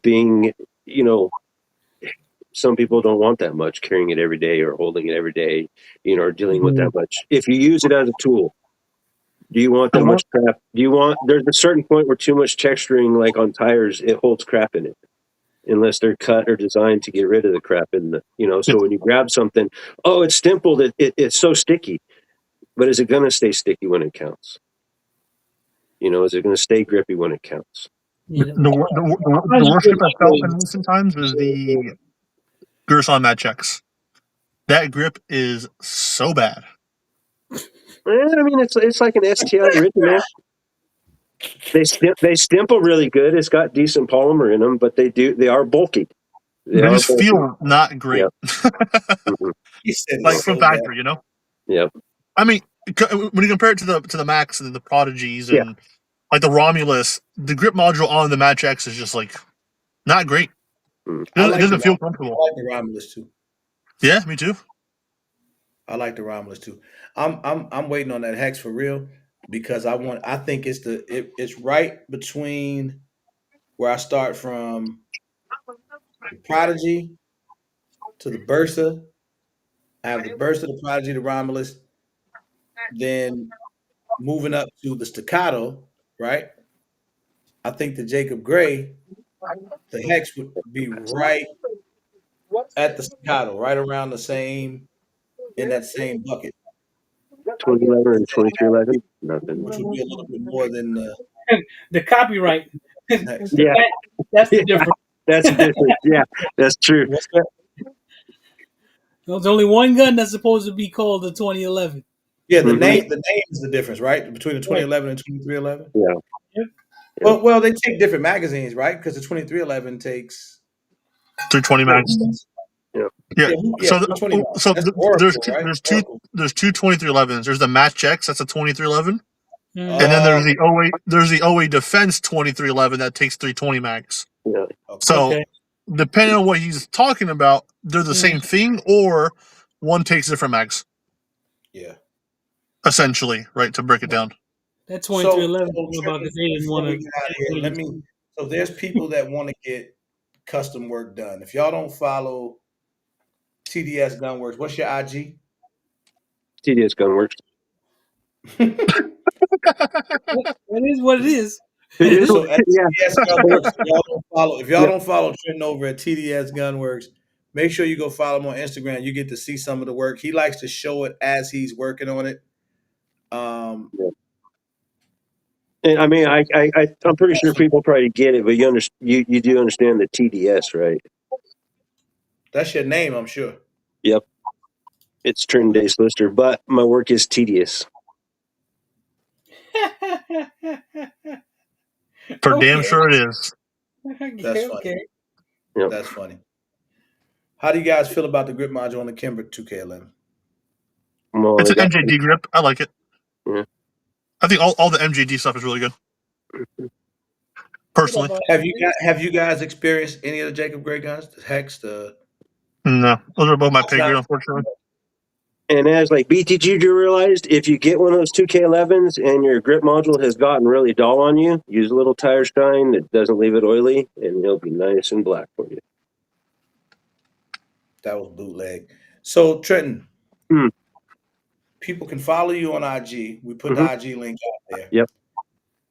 If somebody wants to get work done, is that how you prefer they contact you, to DM you on IG? Yeah, you can do it on there. You can do Messenger. You can find me through Facebook. You can do Messenger on there too. On Facebook no more, man, but old people like us. I don't know. The fishing's good on there some days. Right. So are you shut down right now? Because I know you weren't taking orders for a while. Mainly just doing porting jobs, and my books are shut on all the big custom cut jobs and stuff on pistols and stuff. If it's just slide work or porting work, Mondays and Tuesdays, you can get me and I'll get them in and out. Like same day turnaround, usually on your porting job, like 2K11s and the stuff you guys have seen me do. I tell them send them in. If it shows up at midweek, you got to wait till Monday or Tuesday. Because I'm not gonna rob from my main customers that send in stuff, but I'm also not gonna keep the people that want porting work waiting. Good man. Good man. Tampa Gunworks, same thing. Your book's open right now. You good to go, or are you closed for the holidays? What you got going on? No, we're fully open. All right. So if you guys need some porting work or some custom work or either or one or the other or both, No, make sure you You follow don't. these gentlemen. You want custom work? You go to Trenton. You want some ports? I'll do that for you. But Yep. go over Well, there they for the know. custom stuff. Yeah, don't send nothing, no custom work to Pedro, and Nope. definitely don't send it to him if he's telling you not to send it to him. Don't So, tell like, him that, Pedro. if Just ship somebody's it over. telling And we'll you ship don't it send it back. to him, Well, don't send actually, it to him. you know what? You're right, Trenton. I'll do what a lot of other shops do. I'll outsource my shit to somebody else and then say charge you you did it. double. Yeah, and then say, "Damn, I did a good job on this, didn't I?" I feel like we just dissed somebody. I don't know. No. They are. They going back and forth playing tennis. That- They dissing somebody. Like, and whoever they know Listen, who they talk what, to, what, what did I say that's earlier? weird. Like, they When know you're on who they this side of talk. the We don't know who they business, talk to. Yep. oh, you know who it is. You just don't know who it is. I don't want to know who it is. You They're know, gonna be the less I know, the better off I am. your Jello wrestling partner. The less I know, the better off I am. No, that's what you're talking about. For a Who's that? fact. Yellow wrestling partner? Who's that? Right. Hey, listen. Eric, set It it up. ain't my I'm glad wife we- because that hasn't happened. Eric, set I'm it up. glad I am glad we are at the end of this. Trenton, I'm thank you, missing man. something here. All right. Would you shut up, Pedro? Trenton, thank you, man. Absolutely. Thank you, brother, for coming through, man. I appreciate you. Absolutely. I got something coming from Trenton, man, that I'm excited about, man. I don't want to talk about it. We're not Stupid. posting it before it happens, but I can't wait to get it back. So Mhm. that's gonna be a lot of fun, man. Yeah. If y'all want something, I think you do as of now, bro. Honestly, you got some of the dopest work out there. Thank you. And Thank you you. I got appreciate it. really competitive pricing. We've seen so much of the work that is starting to demand respect now. Thank And you. I know you pissing a lot of other custom shops off that's not, and people are gonna have to start either offering that stuff to be able to compete, or you just gonna be overwhelmed. Mhm. You know the best part is people won't offer it, Yeah, so he'll get all that's the work, which is the best part about it. Because no one wants to, and I say this respectfully, no one wants to deal with it, so it'll Yeah. all get funneled to him, which is even better. Yeah. man. Hey, Mhm. Trent, if I ever need to borrow $20, I know who to call, man. So Right. And let me say, I appreciate every one of you guys and all the customers and everyone on here. It's been phenomenal. You know, When do you think you gonna open your books back up? I'm hoping here in January, the middle of January, so it should be done to where I'm going to start doing it. And I'm getting like when you go to the DMV to make it, huh? What's you that? know people. We could call Trent. You Yeah, need to send I him know. a Yeah, call Trent You know, tomorrow, bro. I gotta We'll respect open the books back time, up man. yeah. under And the table. to make it fun, I'm trying to do kind of like the DMV because like I mean digital's fine, but you know I'd rather have everyone look in and see what they're doing. You know, I'll pull a number because everyone's asking, well, how do I get in line? So I'm going to get a number dispenser. I'm going to pull a number. You're going to get send you a picture of your number. Number's going to go on the board. So every time a number gets knocked down, you know you're there, and it gives you something entertaining to watch, and you get to see it. You know, and if you want to give me $1,000, I'll jump you ahead of someone else in line.